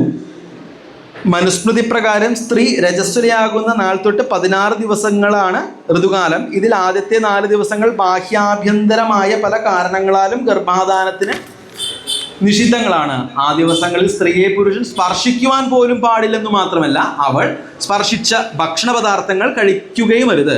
ഋതുകാലത്തെ 11, 12 എന്ന ദിവസങ്ങളിലും ഗർഭാധാനം വർജ്യമാണ്. അതുപോലെ പൗർണമി, അമാവാസ്യ, ചതുർദശി, അഷ്ടമി എന്നീ തിഥി ദിനങ്ങളിലും രാത്രി ക്രിയയ്ക്ക് നിഷിദ്ധമായി വിധിച്ചിരുന്നു. ഈ തൊടാൻ പാടില്ല എന്ന് പറയുന്നത് വേറെ യുക്തി കൊണ്ടൊന്നല്ല. ഈ കാലഘട്ടങ്ങളിൽ സ്ത്രീക്ക് അസഹനീയമായിട്ടുള്ള ബുദ്ധിമുട്ടുകൾ ഉണ്ടാകും. ഈ കാലഘട്ടത്തിൽ സ്ത്രീക്ക് മറ്റു ബുദ്ധിമുട്ടുകൾ ഉണ്ടാക്കുക എന്നുള്ള അർത്ഥമാണ്. അല്ലാതെ വേറെ തെറ്റായിട്ടുള്ള അർത്ഥങ്ങളൊന്നും വിധിച്ചിട്ടില്ല. പിന്നെ പറഞ്ഞു തെറ്റായിട്ടാണ് ശരിക്കും. നിശ്ചിത ദിനങ്ങളിൽ സംസ്കാര കർമ്മത്തോടുകൂടി വധൂവരന്മാർ പതിപത്നിഭാവം വരിച്ച് ഗർഭാധാനം ചെയ്യണം. അവൾ ഗൃഹാശ്രമത്തിലായാലും ആത്മീയോത്കർഷത്തിനുള്ള ബ്രഹ്മചര്യം നശിക്കുകയില്ല. അതായത് ബ്രാഹ്മണ വിഷയത്തിൽ ബ്രഹ്മചര്യം നശിക്കുകയില്ല ഈ ഒരു കർമ്മം കൊണ്ട്. അവിടെ സന്യാസം സ്വീകരിക്കണമെങ്കിൽ ഗൃഹസ്ഥാശ്രമം മുതലായിട്ടുള്ള ആശ്രമങ്ങളിലൂടെ പോയാൽ മാത്രമേ സന്യാസിയാകാൻ പറ്റുള്ളൂ ബ്രാഹ്മണ വർഗത്തിൽ. അപ്പം അതുകൊണ്ട് ഈ ഒരു വിഷയം കൊണ്ട് അവിടെ ബ്രഹ്മചര്യം നശിക്കില്ല എന്ന് കൃത്യമായിട്ട് പറഞ്ഞു വെച്ചിട്ടുണ്ട്. ഈ ക്രമത്തിനെ ഉപനിഷദ ഗർഭലംബനം എന്ന് ആശ്വലായന ഗൃഹസൂത്രത്തിൽ വിശേഷിപ്പിച്ചിരിക്കുന്നു. ഇങ്ങനൊരു പേര് അതിന് പറയും, ഉപനിഷദ ഗർഭലംബനം എന്ന് പറഞ്ഞിരിക്കുന്നു. ഗർഭാധാനത്തിന് മുൻപായി ഗർഭാധാന സംസ്കാര കർമ്മങ്ങൾ അനുഷ്ഠിക്കണം. മുൻ പറഞ്ഞ മാതിരി ഈശ്വര പ്രാർത്ഥന, ഹോമം അല്ലെങ്കിൽ പൂജ മുതലായ കർമ്മങ്ങൾ അനുഷ്ഠിക്കുമ്പോൾ വരൻ പശ്ചിമാഭിമുഖമായും വരൻ്റെ വാമഭാഗത്തായി വധുവും ഇരിക്കണം. പുരോഹിതനും ഗുരുജനങ്ങളും ബന്ധുമിത്രാദികളും ചുറ്റുമിരുന്ന് വേണം അനുഷ്ഠിക്കുവാൻ. വധൂവരന്മാർ ഒന്നിച്ച് അഗ്നി, വായു, ചന്ദ്രൻ, സൂര്യൻ, അന്നം തുടങ്ങിയ ദേവതാ സങ്കല്പത്തോടു കൂടി പ്രാർത്ഥിക്കണം. അഥവാ ഹോമം യജ്ഞം ചെയ്യണം. തദവസരത്തിൽ വധുവരന്റെ തോളത്ത് കരതലം വെച്ചിരിക്കണം എന്നുണ്ട്. അനന്തരം നിശ്ചിത മന്ത്രങ്ങൾ ഉച്ചരിച്ചുകൊണ്ട് ആജ്യാഹുതിയും പിന്നീട് ആജ്യാഹുതിയും, അത് ആദ്യം ആജ്യാഹുതി ചെയ്യണോ, പിന്നീട് മന്ത്രോച്ചാരണപൂർവ്വം ആജ്യാഹുതി. അവിടെ അഷ്ടഗന്ധം, നെയ്യ് മുതലായ ദ്രവ്യങ്ങൾ ഹോമാഗ്നിയിൽ ഹവിക്കുന്നുണ്ട്. പിന്നീട് ഹവനം ചെയ്ത ശേഷം നെയ്യ്, അതായത് ഹോമസമ്പാദം ഉണ്ടാവുമല്ലോ, ഏത് ക്രിയയ്ക്കും ഹോമസമ്പാദം ഉണ്ട്. ആ ഹോമസമ്പാദം ആപാദചൂടം തേച്ച് കുളിച്ച് ശുഭവസ്ത്രം ധരിച്ച് പൂർവ്വസ്ഥാനത്ത് വന്നിരുന്ന വധുവിനെ വരൻ സ്വീകരിച്ച് പൂജാസ്ഥാനത്ത് ഹോമകുണ്ടത്തിൽ നിന്ന് പ്രദക്ഷിണമായി ചെന്ന് ഇരുവരും സൂര്യദർശനം ചെയ്യണം. എന്നിട്ട് വധുവരൻ്റെയും മറ്റും ഗുരുജനങ്ങളെയും വൃദ്ധസ്ത്രീകളെയും വന്നിച്ച് ആശീർവാദം സ്വീകരിക്കുന്നതോടുകൂടി ഈ സംസ്കാരത്തിന്റെ ഭാവാർത്ഥം വ്യഞ്ചിപ്പിക്കുന്ന പുരോഹിതന്റെ പ്രവചനം ഉണ്ടാകണം. ഇങ്ങനെ വധു പത്നിയുടെ പദവിയും വരൻ ഭർത്താവിന്റെ പദവിയും പ്രാപിക്കുന്നു. അനന്തരം പുരോഹിതനും മറ്റും യഥാശക്തി ദക്ഷിണയും ഭക്ഷണവും നൽകി സൽക്കരിക്കുകയും പതിപത്നിമാർ പൂജാവേദിയുടെ പശ്ചിമഭാഗത്തെ പൂർവാഭിമുഖമായി ഇരുന്ന് ഭക്ഷണം കഴിക്കുകയും ചെയ്യണം. ഈ ഗർഭാധാന സംസ്കാരാനന്തരം പതിപത്നിമാരുടെ മനുഷ്യരീരങ്ങൾ ഒരുപോലെ പ്രസന്നമായിരിക്കുന്ന സന്ദർഭത്തിൽ യഥാവിധി ഗർഭാധാനം നിർവഹിക്കണം. അതിനുശേഷം സ്നാനം ചെയ്ത് ഇരുവരും പവിത്ര സങ്കല്പങ്ങളാലും ആചരണങ്ങളാലും മനഃശുദ്ധിയും കായശുദ്ധിയും പാലിക്കണം. പുത്രേഷ്ടി, നിഷേകം എന്നീ പേരുകളിലും അറിയപ്പെടുന്ന ഗർഭാധാനം കൊണ്ടുദ്ദേശിക്കുന്നത് ഗർഭാധാനം അഥവാ വീര്യപ്രതിഷ്ഠിച്ച് സ്ഥിരീകരിക്കുക എന്നതാണ്. നല്ല എളുപ്പമുള്ള ക്രിയകളല്ല. എന്താ പറയുക, കുറേ ചിട്ടയോട് കൂടിയിട്ടുള്ള കാര്യങ്ങളുണ്ട്. 2-3 പ്രാവശ്യം കുളിക്കണം. അപ്പോൾ ഇതൊക്കെ ഒരു ദിനചര്യയായിട്ട് നല്ല സന്താനത്തിന് വേണ്ടി ഒരു കാലഘട്ടത്തിൽ ചെയ്തിരുന്നതാണ്. ഇത് ഓരോ മതസ്ഥരിലും വ്യത്യസ്തമായിരിക്കാം. ഇതിൽ പറയുന്നത് പ്രതിഷ്ഠിച്ച് സ്ഥിരീകരിക്കുക എന്ന് പറഞ്ഞല്ലോ. ഗർഭസ്യാധാനം, വീര്യസ്ഥാപനം, സ്ഥിരീകരണം, അസ്മിങ്ങേനവ കർമ്മണ തദ് ഗർഭാധാനം. എന്താണ്? ആ ശക്തിയെ പ്രതിഷ്ഠിക്കുന്നതാണ് ഈ ഗർഭാധാനം. പ്രതിഷ്ഠ എന്നുള്ള വാക്ക് വരുമ്പോൾ എല്ലാവർക്കും ചിന്തിക്കാം ഇത് പ്രതിഷ്ഠാ വിഷയത്തിലേക്കും ഉൾക്കൊള്ളിക്കാവുന്ന ഒരു പ്രത്യേക കാര്യമാണെന്ന്. അത് എവിടെ ഏതെല്ലാം പല സന്ദർഭങ്ങളിലും ഈ ഒരു ആധാന ലഗ്നത്തിന് പ്രതിഷ്ഠയിൽ പ്രാധാന്യം വരുന്നുണ്ട്. ഇതം ശരീരം കൗന്ദേയ ക്ഷേത്രമിത്യഭീയതേ എന്ന ഗീതാവചനം പ്രകാരം ക്ഷേത്രം ശരീരം തന്നെയാണെന്ന സങ്കല്പത്തെ കാണിച്ചു തരുന്നു. കല്ലും മരവും മണ്ണും മറ്റും ഉപയോഗിച്ച് നിർമ്മിച്ച ദേവാലയം ഒരു മനുഷ്യദേഹ പ്രതീകമാണെന്ന് അർത്ഥം. ദേഹോ ദേവാലയം പ്രോക്തോ ജീവോ ദേവ സദാശിവ. ദേഹം ദേവാലയമാണ്, അതിനുള്ളിലെ കുടികൊള്ളുന്ന ദേവൻ വാസ്തവത്തിൽ സദാശിവന്റെ, അതായത് പരബ്രഹ്മ ചൈതന്യത്തിന്റെ പ്രതീകത്വം വഹിക്കുന്ന ജീവനുമാണ്. ഗർഭഗൃഹം ശിരപ്രോക്തം, അന്തരാളമുഖം തഥാ സുഖാസനം ഗണശ്ചൈവ, ബാഹുശ്ചൈവാർദ്ധ മണ്ഡപം, മഹാമണ്ഡപം കുക്ഷിസ്യാൽ, പ്രാകാരം ജാനുജംഗയോഹോ, ഗോപുരം ദേവവാദം സ്യാൽ. യദ്യേതേ ലക്ഷണം ശുഭം ഗർഭഗൃഹം ശിരസായും അകത്തെ പ്രദക്ഷിണ വഴി അഥവാ ലോകപാലകന്മാരെയും സപ്തമാതൃക്കളെയും മറ്റും പ്രതിഷ്ഠിച്ച അകത്തെ ബലിവട്ടം അന്തരാളമുഖമായും വേദോച്ചാരണ മന്ത്രവും മറ്റും നടത്തുന്ന മണ്ഡപം ഗളമായും നാലമ്പലം കൈകളുടെ സ്ഥാനമായും ദേവപരിവാരങ്ങളെ പ്രതിഷ്ഠിച്ചിരിക്കുന്ന പുറത്തെ പ്രദക്ഷിണ വഴി കുക്ഷിസ്ഥാനമായും പുറംമതിൽ മുട്ടുകളും കണങ്കാലുകളുമായും ഗോപുരം ദേവപാദങ്ങളായും ആണ് ഇവിടെ വർണ്ണിച്ചിരിക്കുന്നത്. ഞാൻ വേഗം പറഞ്ഞു, ഇതെല്ലാവർക്കും അറിയുന്ന കാര്യമാണ്. മനുഷ്യരീരാണ് ക്ഷേത്രം എന്നുള്ളത്. തല ശ്രീകോവിലും അവിടെ നിന്ന് അങ്ങോട്ട് ധ്വജസ്തംഭം വരെയുള്ളതായിട്ട് കാര്യങ്ങളെ കുറിച്ച് നമ്മൾ പറഞ്ഞു. ചെരിപ്പൂരി കയറുന്ന കാര്യങ്ങളൊക്കെ എല്ലാവർക്കും അറിയാം. അപ്പോൾ അതിൽ നേരത്തെ സംസാരിച്ച പോലെ സഹസ്രാര ചക്രം, വിശുദ്ധി ചക്രം, അനാഹത ചക്രം, മണിപൂരക ചക്രം, സ്വാധിഷ്ഠാന ചക്രം, മൂലാധാര ചക്രം, ഈ ചക്രങ്ങളിലെല്ലാം ഉള്ളതായിട്ടുള്ള ആ ഒരു എനർജിയുടെ അല്ലെങ്കിൽ ശക്തിയുടെ പ്രവാഹമാണ് പ്രതിഷ്ഠയായിട്ട് അശക്തിയായിട്ട് മാറുന്നതെന്ന് നമുക്കറിയാം. അതിലെ മണിപൂരകം, അതായത് നാഭി, സ്വാധിഷ്ഠാന ചക്രം, ലിംഗമൂലം, മൂലാധാര ചക്രം, ബുധലിംഗാന്തരാളം, ഈ 3 ഘടകങ്ങളാണ് പ്രത്യേകിച്ച് ഈ ശക്തി സ്വരൂപത്തെ നിയന്ത്രിച്ച് പ്രതിഷ്ഠ ഉണ്ടാക്കുന്നതെന്ന് നമുക്കറിയാം. ക്ഷേത്ര നിർമ്മാണം ആരംഭിക്കുന്നതിന് മുമ്പ് തന്നെ ശ്രീകോവിൽ ഉണ്ടാക്കാൻ പോകുന്നതിൻ്റെ അടിയിൽ ഒരു വലിയ ചതുരാകൃതിയിലുള്ള കുഴി കുഴിച്ച് ആ കുഴിയുടെ അടിഭാഗം യഥാവിധി ഗണനാദി ശുദ്ധി ചെയ്ത്, ഗണനം ഹരണം ഉള്ളതായിട്ട് നിയമങ്ങളുണ്ടല്ലോ, അത് ഉപയോഗിച്ച് ശുദ്ധി ചെയ്ത് ഭൂമിയുടെ ദേവതയായ വാസ്തുപുരുഷന്റെ ബലി പൂജാദികൾ നടത്തിയതിനു ശേഷമാണ് ഷഡാധാര പ്രതിഷ്ഠ. അവിടെയും വാസ്തുപുരുഷനെ പൂജിക്കുന്നുണ്ട്. അപ്പോൾ ഇത് ഏറ്റവും അടിയിലാണ്, ശ്രീകോവിലിൻ്റെ അടിയിലത്തെ ഷഡാധാര പ്രതിഷ്ഠയെ കുറിച്ചാണ് പറയുന്നത്. അവിടെ ഗർത്തേ തത്ര വിശോധിതേ വിനിഹിതാധാരാഷ്മ മധ്യാവടെ ധാന്യാദ്യാഹിത വിഷ്ടരേത നിധികുംഭം താമ്രജം വാഷ്മജം മൂലേന പ്രണിധായ തത്ര വിധിവദ്രത്നാദി പൂർണ്ണേർണജം സമ്പൂജ്യാബ്ജമിഹാതിരാഭ്യ ഭുവനേഷീം അർത്ഥയെ താവുന. അതായത് പീഠം വെച്ചു, പീഠം വെച്ചാൽ ആ അടിയിലുള്ളതായിട്ട് ശിലാപീഠം വെച്ചു, അവിടെ പൂജ ചെയ്തു. മുകളിൽ നിധികുംഭം എന്നുള്ളതായിട്ടൊരു വസ്തു വെക്കുന്നുണ്ട്. ഈ നിധികുംഭത്തിലാണ് ബീജാവാഹം, അതായത് ധാന്യാദികളും മറ്റും വരിച്ച് അവിടെ ഒരു ശക്തി ആവാഹനം വരുന്നുണ്ട്.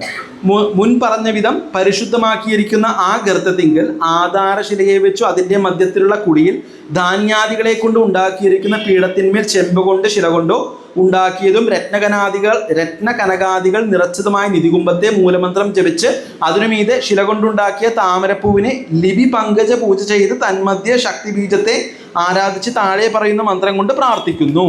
ത്വമേവ പരമാശക്തി സ്ത്വമേവ ആസനധാരിക സംതൃപ്തയാ ത്വയാ ദേവി സ്ഥാതവ്യമിഹ സർവദാ. തന്ത്രിമാരല്ലാണ്ട് തെറ്റുകളെ ക്ഷമിക്കാം. അതായത് ഒരു ശക്തി പ്രതിഷ്ഠ ചെയ്യുന്നു എന്ന് മാത്രമേ ഞാൻ ഉദ്ദേശിച്ചിട്ടുള്ളൂ.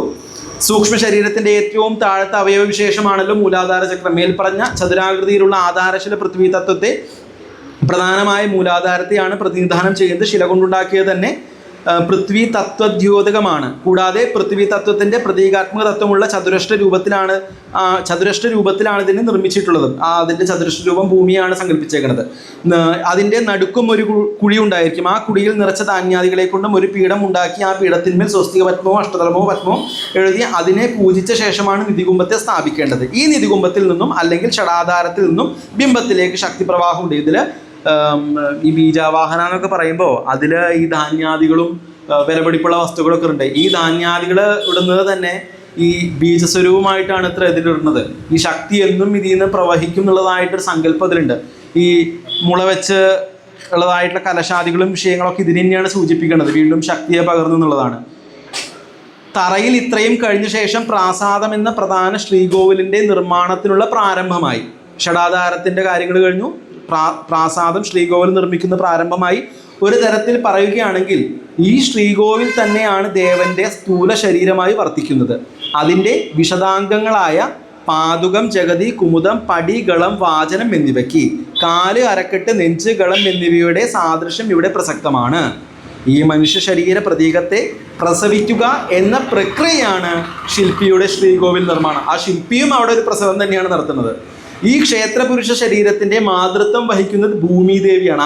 ആരാണ് മാതാവ് ചോദിച്ചാൽ ഭൂമിയാണ്. ഭൂമിയിലാണ് നടക്കുന്നത്. ഭൂമിദേവിയാണ് മാതാവ്. അതിനായി ശില്പിയുടെ നിർമ്മാണ പ്രക്രിയ ഒരു പൂർവാംഗമായി ഭൂമിയിൽ ഒരു ഗർഭോത്പാദനം നടത്തേണ്ടതുണ്ട്. താമ്രം കൊണ്ട് അടപ്പോടുകൂടിയ ആ ഗർഭപാത്രം ഭൂതത്വത്തെയാണ് പ്രതിനിധാനം ചെയ്യുന്നത്. ഗർഭപാത്രത്തിൻ്റെ രൂപവും ലോഹവും നേരത്തെ പറഞ്ഞല്ലോ, ആ പാത്രം വെക്കുന്നത് അത് ഭൂമിയെ സങ്കല്പം ചെയ്യുന്നു. അത് തന്നെയാണ് ഭൂമിദേവിയെ സങ്കല്പിക്കുന്നത്. പിതാവ് ആരാന്നുള്ള ചോദ്യം വരും. ഇനി ശ്രീകോവിലിൽ പീഠപ്രതിഷ്ഠയ്ക്ക് ശേഷം ബിംബപ്രതിഷ്ഠയും ബിംബത്തിലേക്ക് ജീവകലശവും ആടുന്നു. ജീവകലശം ശക്തിയുടെ അമൂല്യമായ കേന്ദ്രമാണ്. ജീവകലശം നിർമ്മിക്കുമ്പോൾ തന്ത്രി ശംഖിലേക്ക് ദേവന്റെ മന്ത്രങ്ങളെ കൊണ്ടും അതതു കലകളെ കൊണ്ടും അതതു അംഗങ്ങളെ കൊണ്ടും അക്ഷരങ്ങളെ കൊണ്ടും പിന്നെ തൻ്റെ കുണ്ടലിനി ശക്തി കൊണ്ട് വിശേഷമായ ജീവാംശത്തെ തൻ്റെ ശരീരത്തിൽ നിന്നും ശംഖിലേക്ക് ആവാഹിക്കുന്നു. ശംഖിലേക്കാണ് ആദ്യം ആവാഹിക്കുന്നത്. ഇങ്ങനെ ശംഖുപൂരണം തയ്യാറാക്കി ശംഖിൽ നിന്നും കലശത്തിലേക്ക് നിറച്ച് രക്ഷിക്കുന്നു. പിന്നീട് ബിംബത്തിൽ ജീവകലശം ആടുന്നു. പിന്നെ വീണ്ടും ദേവകലകളെയും ദേവതത്വങ്ങളെയും ദേവന്റെ അംഗങ്ങളെയും അക്ഷരങ്ങളെയും ബിംബത്തിൽ ന്യസിച്ച് രൂപത്തെ ഉറപ്പിക്കുന്നു. അപ്പോൾ 2 പ്രാവശ്യമായിട്ട് ചെയ്തു.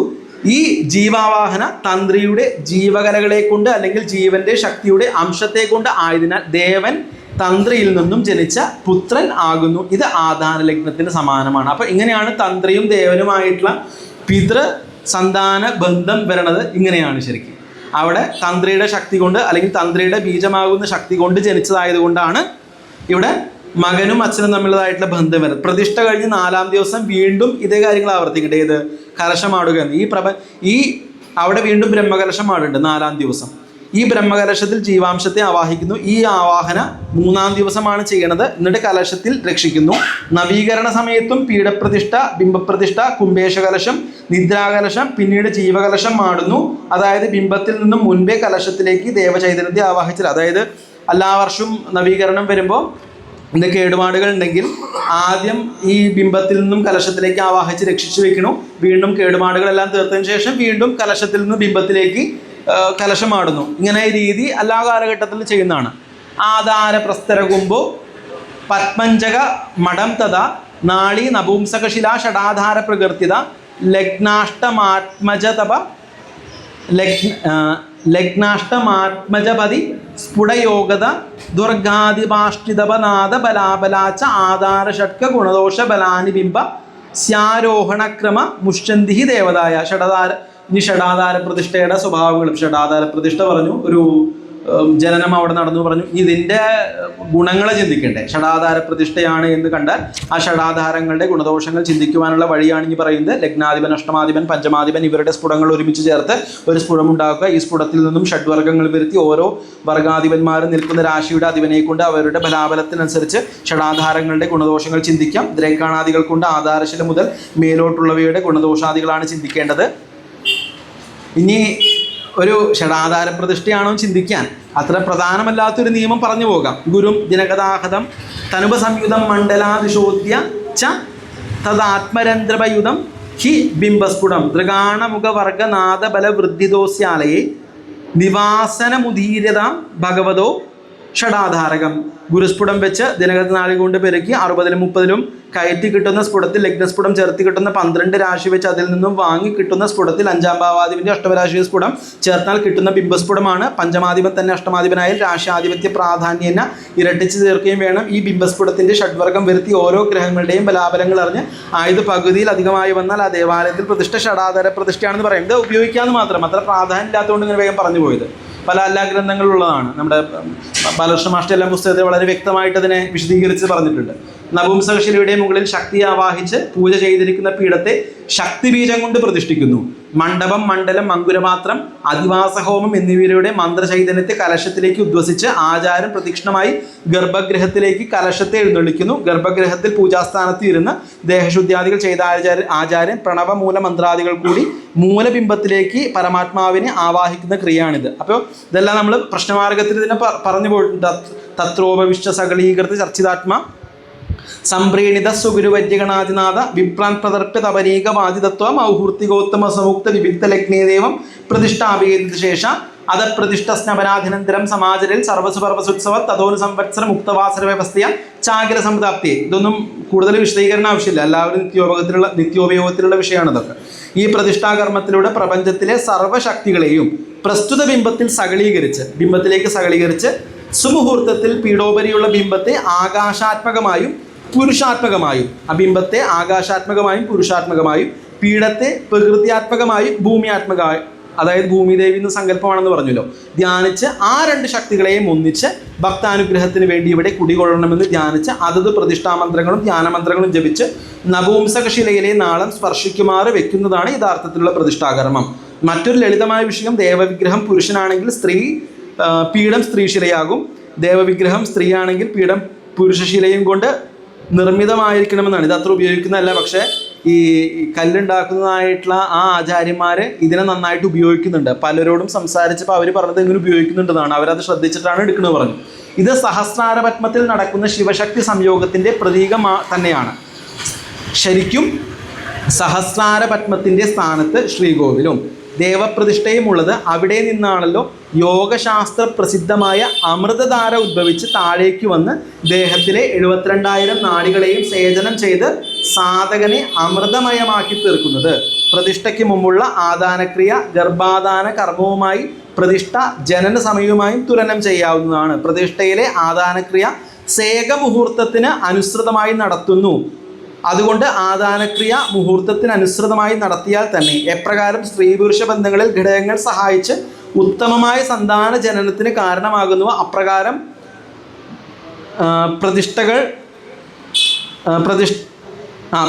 അപ്രകാരം പ്രതിഷ്ഠാകർമ്മങ്ങളിൽ ഷോഡശക്രിയകളിൽ പറയപ്പെട്ട ക്രിയാദികളും മറ്റും ഉത്തമമായ ജനനത്തിന്, അതായത് ഉത്തമമായ സാന്നിധ്യ പ്രതിഷ്ഠയ്ക്ക് കാരണമാകുന്നു. ഈ ജനന സമയം പൂർവാർജിതമായ കർമ്മങ്ങൾ ഹേതുകമാണ് സംഭവിക്കുന്നതെന്ന് സുവിധമാണ്. ഇത് കൃത്യമായിട്ട് പറഞ്ഞു കഴിഞ്ഞാൽ ഈ പ്രതിഷ്ഠാകർമ്മങ്ങൾ ചെയ്യുന്ന സമയം എന്നുള്ളത് സേകമുഹൂർത്തത്തിന് കൃത്യമായിട്ടാണ് നടക്കുന്നത്. അപ്പോൾ സേകമുഹൂർത്തത്തിൻ്റെ പോലെ രാത്രിയിലാണ് ഈ ഷടാധാര ക്രിയകൾ നടക്കുന്നത്. അപ്പോൾ കൃത്യമായിട്ടുള്ള സേകമുഹൂർത്തത്തിൽ പറഞ്ഞ് കൃത്യമായ സമയം ഇതിൽ നിശ്ചയിച്ചാൽ ആ സാന്നിധ്യം ജനലക്ഷങ്ങൾക്കും അല്ലെങ്കിൽ എല്ലാ ജനങ്ങൾക്കും വേണ്ട ഐശ്വര്യങ്ങളും അനുഗ്രഹങ്ങളും കൊടുക്കുന്ന ഉറപ്പാണ്. ഇനി ഒരു കാര്യം, ചിത്തേന കാമേത ദൂരഗതാഭിയം സ്ത്രീ ഗർഭം വിവർത്തി സദൃശം പുരുഷസ്യ തസ്യ. ആദാനകാലങ്ങളിലെ സ്ത്രീ പുരുഷന്മാരുടെ മാനസികാവസ്ഥ ഉത്തമമായ ഗർഭാധാനത്തിന് കാരണമാകുന്നു. ഇത് തന്നെ പ്രതിഷ്ഠയിലും ബാധകമാണ്. സത്യമാണ്, സ്ത്രീയുടെയും പുരുഷൻ്റെയും സ്വഭാവം അനുസരിച്ചാണ് സന്താനം ഉണ്ടാകുന്നത്. ഇത് തന്നെ പ്രതിഷ്ഠയ്ക്കും പറയാം. ഒരു കഥ കിട്ടിയത്, കലശം മാടി പ്രതിഷ്ഠിച്ചു കഴിഞ്ഞപ്പോൾ കലശത്തിൽ ജലമില്ലാണ്ട് പ്രതിഷ്ഠിച്ചു. പ്രശ്നം വെച്ചപ്പോൾ ഇതൊരു ചർച്ചയായെന്നും കേട്ടിട്ടുണ്ട്. അപ്പം ഇതെല്ലാം അവിടുത്തെ ആ പ്രതിഷ്ഠ ചെയ്യുമ്പോഴുള്ളതായിട്ടുള്ള മനുഷ്യരുടെ ചിന്തയാണത്. കലശജലം ഇല്ലാണ്ട് കലശാടിക്കഴിഞ്ഞാൽ പ്രതിഷ്ഠ എത്രത്തോളം ഗുണകരമാവും ചിന്തിക്കാവുന്നേ ഉള്ളൂ. അപ്പോൾ ആ അവസ്ഥയ്ക്ക് തുല്യമായിരിക്കും, ആ മാനസികാവസ്ഥയ്ക്ക് തുല്യമായിരിക്കും ആ ദേവൻ്റെയോ അല്ലെങ്കിൽ ആ ജനിച്ച വ്യക്തിയുടെയോ ഉള്ളതായിട്ടുള്ള സ്വഭാവങ്ങൾ. ഇതാണ് പൊതുവായിട്ടുള്ള തത്വം ഞാൻ പറയാൻ ഉദ്ദേശിച്ചിട്ടുള്ളത്. ഇനി ഇതിനൊരു നിഗമനം നമ്മൾ എത്താണെങ്കിൽ എന്താണ് ഈ സ്ത്രീ പുരുഷന്മാർ എന്നുള്ളതായിട്ട് സങ്കല്പം? ഈ പ്രകൃതിക്കും ഇങ്ങനൊരു സങ്കല്പം ഉണ്ട് എന്നുള്ളതാണ് എൻ്റെ നിഗമനത്തിൽ എത്തിയിരിക്കുന്നത്. സൂര്യനിൽ സുഷുമ്ന എന്ന പേരോടുകൂടിയ പ്രകാശം വർത്തിക്കുന്നു. ഇത് പുരുഷ തത്വത്തെ സൂചിപ്പിക്കുന്നു. ഇത് പിതാവാകുന്നു. പിതൃകാരകത്വവും സൂര്യനാണ്, ആത്മകാരകത്വവും സൂര്യനാണ്. അതുപോലെ ചന്ദ്രമണ്ഡലത്തിലുള്ള ത്രികോണത്തിന് കൽപ്പന എന്ന മഹാശക്തിയുമുണ്ട്. ഇത് യോനി സ്വഭാവമാകുന്നു.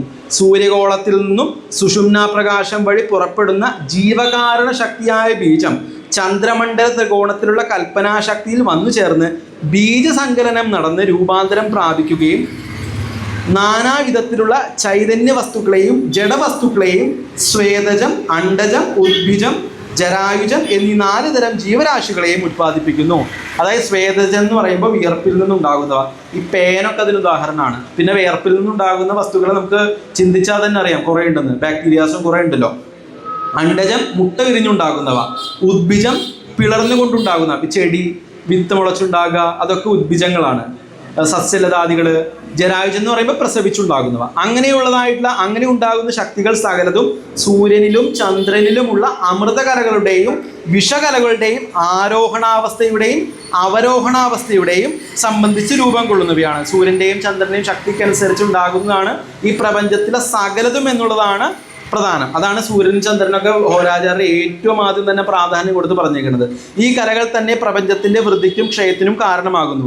അപ്പോൾ സൂര്യചന്ദ്രന്മാർ പ്രകൃതി പുരുഷന്മാർ എന്ന നിലയിൽ തത്വത്തിൽ ജീവജാലങ്ങളുടെ പിതൃമാതൃക്കളാകുന്നു. എല്ലാ വസ്തുക്കളുടെയും പിതൃമാതൃക്കൾ സൂര്യചന്ദ്രന്മാരാണ്. ഇപ്പൊ നേരത്തെ പറഞ്ഞ പോലെ സൂര്യന്റെയും ചന്ദ്രന്റെയും ശക്തി കൊണ്ടാണ് ഇതൊക്കെ ജനിക്കുന്നത്.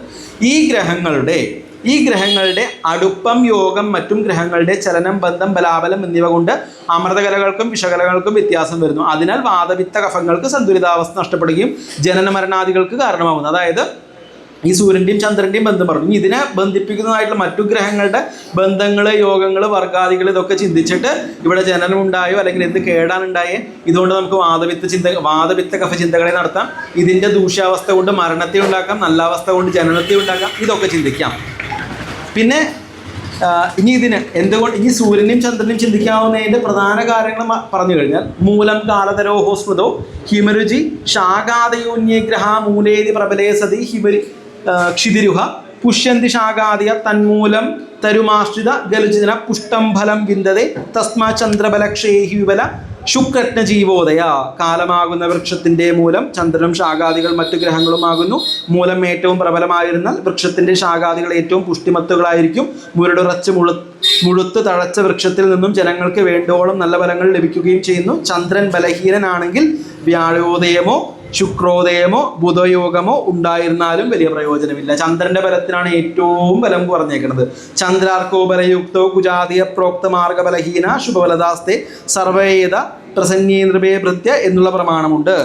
ചന്ദ്രൻ സൂര്യൻ ബലമുണ്ടെങ്കിൽ മറ്റു ഗ്രഹങ്ങൾക്ക് ബലം ഇല്ലെങ്കിലും ശുഭഫലത്തെ തരുന്നു. അതായത് ചന്ദ്രന്റെ ഇപ്പോൾ ഏത് ഗ്രഹങ്ങൾക്ക് ബലം ഇല്ലെങ്കിലും ചന്ദ്രന്റെ ബലം കാര്യമായിട്ട് വന്ന് ഈ ചന്ദ്രന്റെ ബന്ധം ഈ മറ്റ് ഗ്രഹങ്ങൾക്ക് വരാണെങ്കിൽ അവിടെ നല്ല ഫലങ്ങളെ പറയാവുന്ന പ്രശ്നത്തിലും ഗൃഹസ്ഥിതിയിലും നമുക്ക് പറയാം.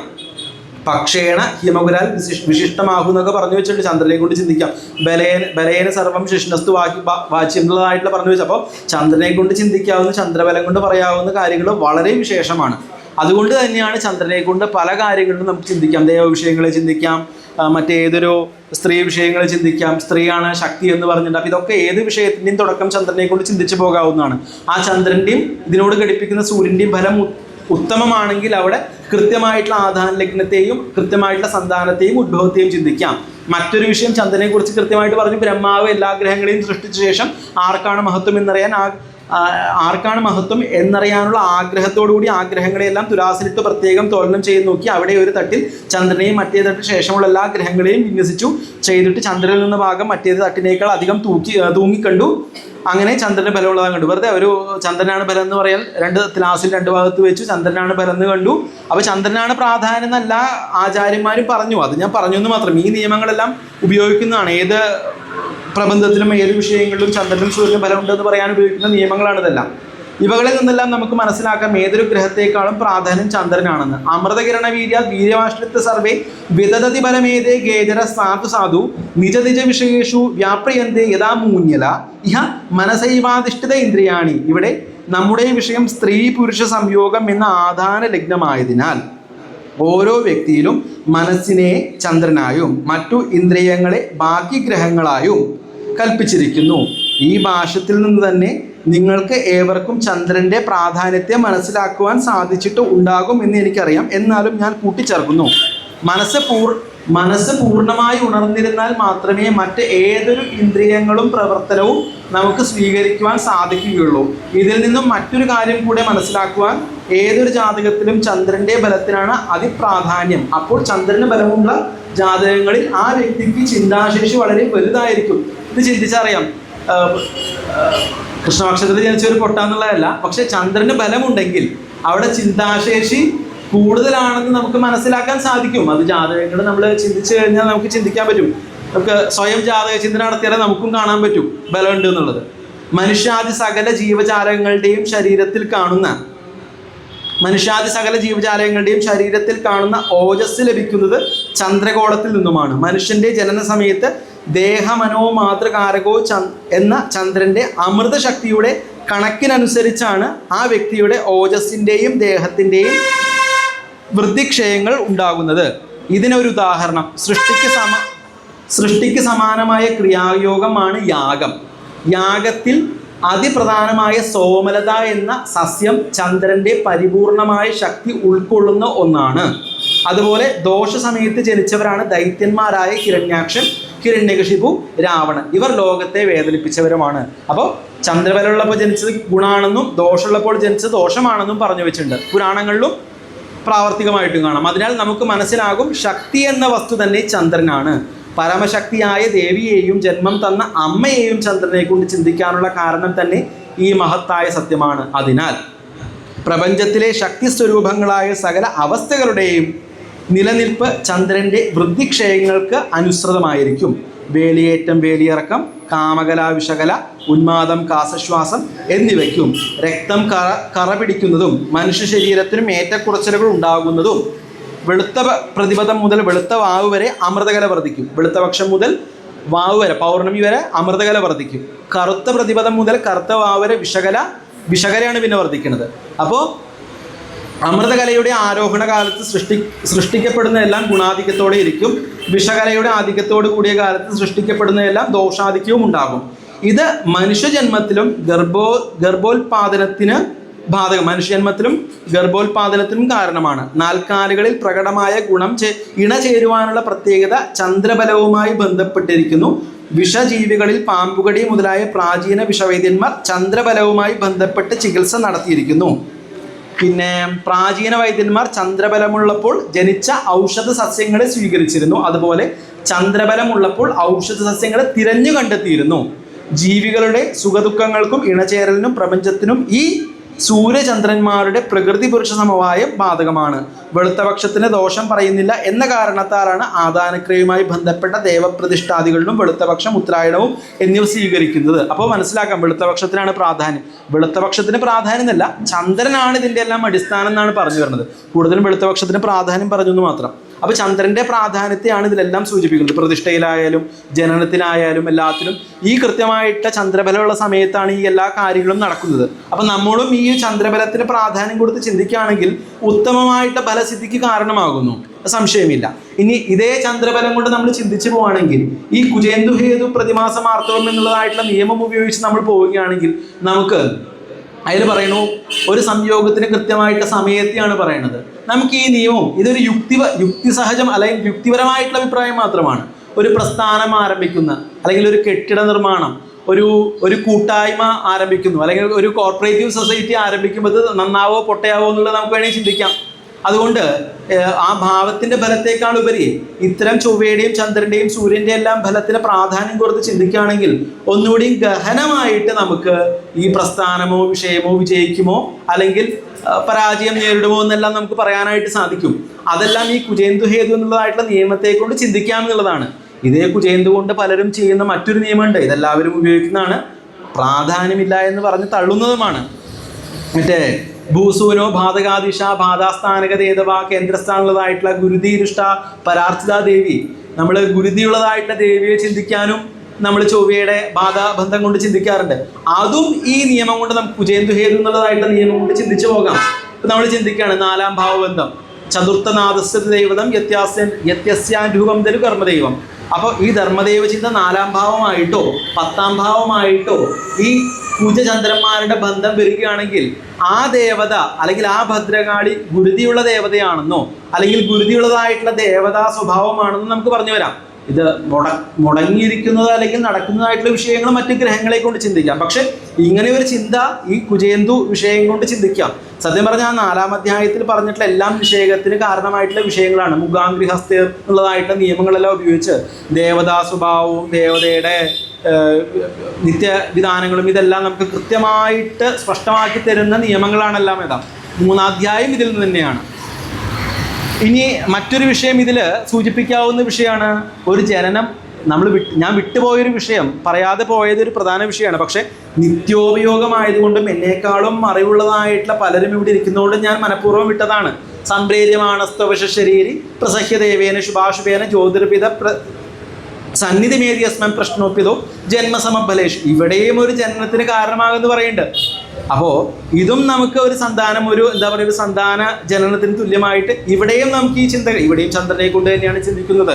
ചന്ദ്രനെ കൊണ്ടും സൂര്യനെ കൊണ്ടുള്ളതായിട്ടുള്ള ചിന്തകളെ കൊണ്ട് ചന്ദ്രബലത്തിനെല്ലാം പ്രാധാന്യം കൊടുത്ത് ചിന്തിച്ചിട്ട് തന്നെയാണ് നമ്മളും അവിടെ അഷ്ടമംഗല പ്രശ്നത്തിൽ പോലും ആ ജനനത്തിന് കാരണമായിട്ടുള്ളതിൻ്റെ ഫലങ്ങളും മറ്റും പറയുന്നത്. ഇതെല്ലാം യുക്തി വിഷയങ്ങളാണ്. ഞാൻ യുക്തി കൊണ്ട് പറഞ്ഞാണെന്ന് മാത്രം. നിയമങ്ങൾ ചോദിച്ച് തർക്കിക്കാൻ എന്താ പറയുക, അതിന് നിയമങ്ങളില്ല, അല്ലെങ്കിൽ അതിന് സത്തില്ല പറയാം. അതുപോലെ മറ്റൊരു നിയമം തത്കാലം ഇന്ദു സഹിതോ ദിരസാംശകോ യസ്തത്തുല്യ രാജസഹിതോ പുരതശാങ്ക യാവാനുദേ ദിനരാത്രി സമാന ഭാഗസ്ഥാവത്ഗതോ ദിനദശോ പ്രവദന്തി ജന്മ. നേരത്തെ പറഞ്ഞു ഇത് നവാംശകം നവനവാംശകം നവാംശക ദ്വാദശാംശകം നവനവാംശക ദ്വാദശാംശകം എന്നീ ചിന്ത കൊണ്ട് ഏത് കാലഘട്ടത്തിൽ ആ നമ്മൾ ചിന്തിച്ച ഒരു പ്രസ്ഥാനമാണെങ്കിലും കൂട്ടായ്മയാണെങ്കിലും ഒരു എന്ത് വിഷയമാണെങ്കിലും അത് ഏത് കാലഘട്ടത്തിൽ വിജയിക്കും, ഏത് കാലഘട്ടത്തിൽ ഇതിൻ്റെ ഗുണം കാണും തുടങ്ങി. എപ്പോഴും നമ്മൾ പറയില്ല എന്ത് തുടങ്ങിയാൽ 6 മാസം ഇതിൻ്റെ ബാല്യകാലമാണെന്നോ അല്ലെങ്കിൽ 1 വർഷ കാലഘട്ടം കഴിഞ്ഞാൽ ഗുണം ഉണ്ടാവുള്ളൂ. പക്ഷെ ഇതുകൊണ്ട് നമുക്കൊന്നുകൂടിയും ചിന്തിക്കാം. നവാംശകം എടുത്തു, നവനവാംശകം എടുത്തു, നവാംശക ദ്വാദശാംശകം എടുത്തു. ഈ ചിന്ത കൊണ്ട് ചിന്തിക്കുമ്പോൾ ഏത് കാലഘട്ടത്തിൽ ഇതിൻ്റെ കൃത്യമായിട്ടുള്ള ശുഭഫലം കിട്ടുമെന്ന് നമുക്ക് ഇതുകൊണ്ട് ചിന്തിക്കാം. നമ്മളെല്ലാം ഇതുകൊണ്ട് ഗ്രഹങ്ങളുടെയും ഗ്രഹസ്ഥിതി കൊണ്ടും വർഗം കൊണ്ടും അല്ലെങ്കിൽ നേരത്തെ പറഞ്ഞ പോലെ ചന്ദ്രേണ ഭൂതോ നൃപോ നൃപഗുണാന്നുള്ളതായിട്ട് ദൃഷ്ടി നിയമങ്ങളെ കൊണ്ടും മറ്റുകൊണ്ടൊക്കെ നമ്മൾ ചിന്തിച്ച് കൃത്യമായിട്ട് എത്താറുണ്ട്. പക്ഷെ ഒന്നുകൂടെ സൂക്ഷ്മമായിട്ട് പലരും ചിന്തിക്കുന്നു എന്നുള്ളത് പലയിടത്തും കണ്ടപ്പോൾ ഒന്നും ഉപയോഗിച്ചു എന്ന് മാത്രം. ഇതെല്ലാം പറഞ്ഞുകൊണ്ട് ഞാൻ അവസാനിപ്പിക്കാൻ നോക്കട്ടെ. ഇതിൽ ഒരു കാര്യം കൂടെ പറയണത്, ഇതെല്ലാം പറഞ്ഞുകൊണ്ട് നമുക്ക് ഈ ചന്ദ്രൻ്റെ ബലത്തെ ഒന്നുകൂടിയും പറയാം. അതായത്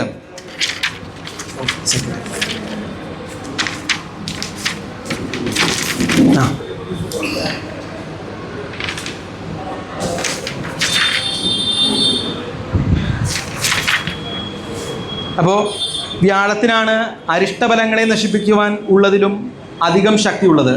വ്യാഴം കേന്ദ്രത്തിൽ നിന്നാൽ മിക്ക ദോഷങ്ങളും നശിക്കുന്നതാണ്. ശുക്രൻ നിന്നാൽ അതിൽ പകുതിയും, ബലവാനായ ബുധൻ നിന്നാൽ അതിൽ പകുതിയും ദോഷം നശിക്കും. ഗ്രഹങ്ങൾക്കുള്ള ബലത്തിൻ്റെ ബീജം പ്രധാന കാരണം ചന്ദ്രബലമാകുന്നു. ചന്ദ്രൻ്റെ ബലം കൊണ്ടാണ് മറ്റെല്ലാ ഗ്രഹങ്ങൾക്കും ബലമുണ്ട് എന്ന് പറഞ്ഞു. ചന്ദ്രന് ബലമുണ്ടെങ്കിൽ മറ്റ് ഗ്രഹങ്ങൾക്കും ബലമുണ്ട് എന്നർത്ഥം.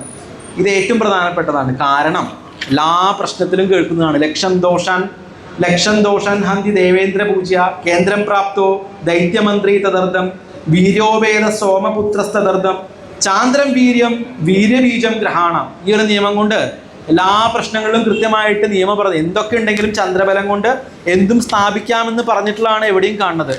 അതുകൊണ്ട് അങ്ങനെ പിതാവാകുന്ന സൂര്യനിൽ നിന്നും മാതാവാകുന്ന ചന്ദ്രനിൽ നിന്നും ആദാനക്രിയാ നിമിത്തം പ്രപഞ്ചത്തിൽ നിലനിൽക്കുന്ന അല്ലെങ്കിൽ പ്രപഞ്ചത്തിൽ ഉടലെടുത്ത സകലതും അച്ഛനായി സൂര്യനെയും മാതാവായി ചന്ദ്രനെയും സങ്കല്പിക്കുന്നു എന്നുള്ളതാണ് അടിസ്ഥാനപരമായ സത്യം. അതുകൊണ്ട് ഇവരെ നമുക്ക് എന്നും സ്മരിക്കാമെന്ന് പറഞ്ഞുകൊണ്ട് ഞാൻ നിർത്തുന്നു. അതുപോലെ ശരി, സന്തോഷം.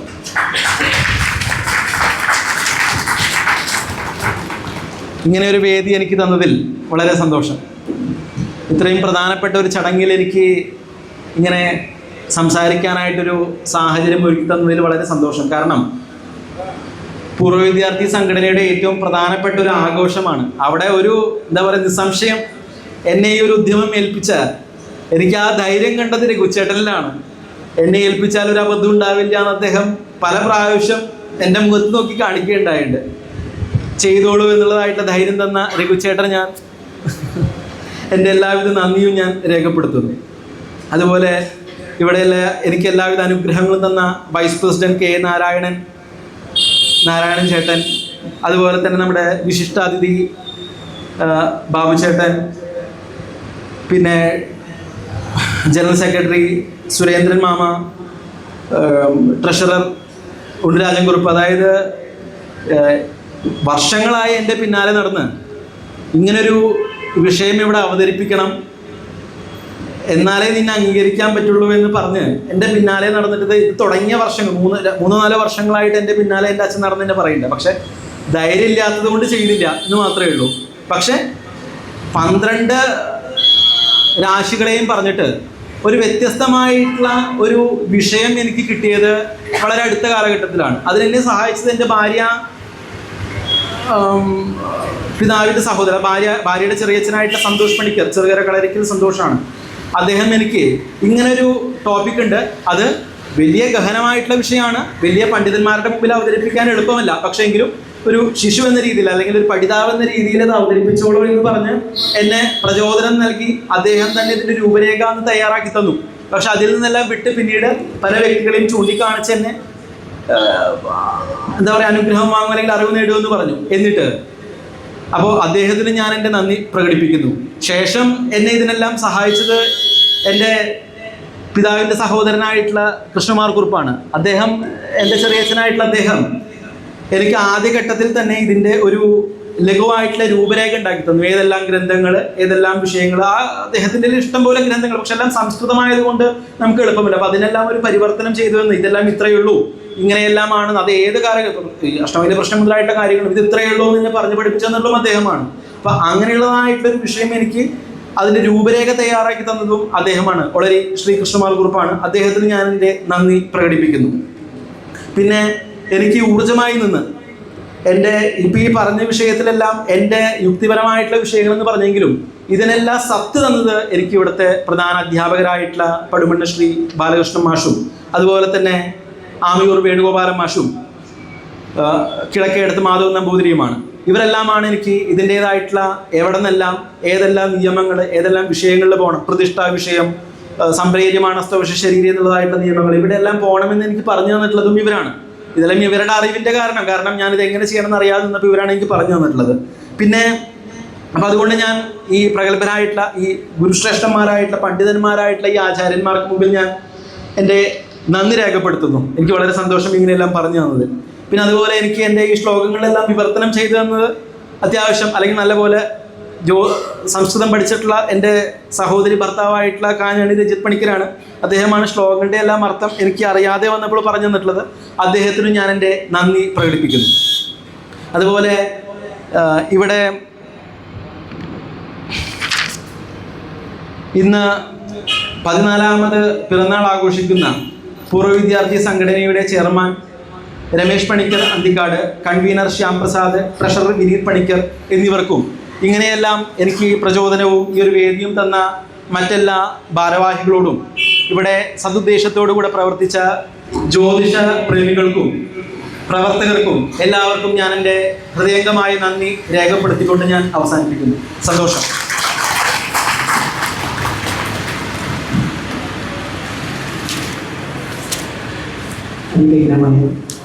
അവസാനത്തിലേക്ക് ചിന്ത എന്ന വിഷയം സഗൗരവം അവതരിപ്പിച്ചു ജോത്സ്യൻ ശ്രീനാഥ് ഉല്ലാജിനെക്കൂടെ അംഗീകരിക്കപ്പെടുന്നു.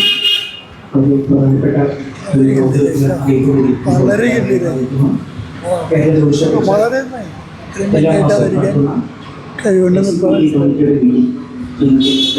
ആഘോഷത്തിന് ശേഷം ഉണ്ടായിരിക്കും. ഉത്തരവാദിത്തത്തിലേക്കും പ്രധാനപ്പെട്ട എല്ലാ വ്യക്തികളും ഇന്നത്തെ വാർഷിക ആഘോഷത്തിന് ശേഷം ഇവിടെ തുടരാനാണ് നിങ്ങളുടെ വാർഷിക ആഘോഷ വേദി ഇനി പൂർണ്ണമായി ആചരിക്കുന്നു. ആദ്യമായി ജ്യോതിഷ വിദ്യാഭ്യാസ പാഠ്യപദ്ധതിയിലെ പ്രധാന അധ്യാപകനായ പടുമൺ ബാലകൃഷ്ണൻ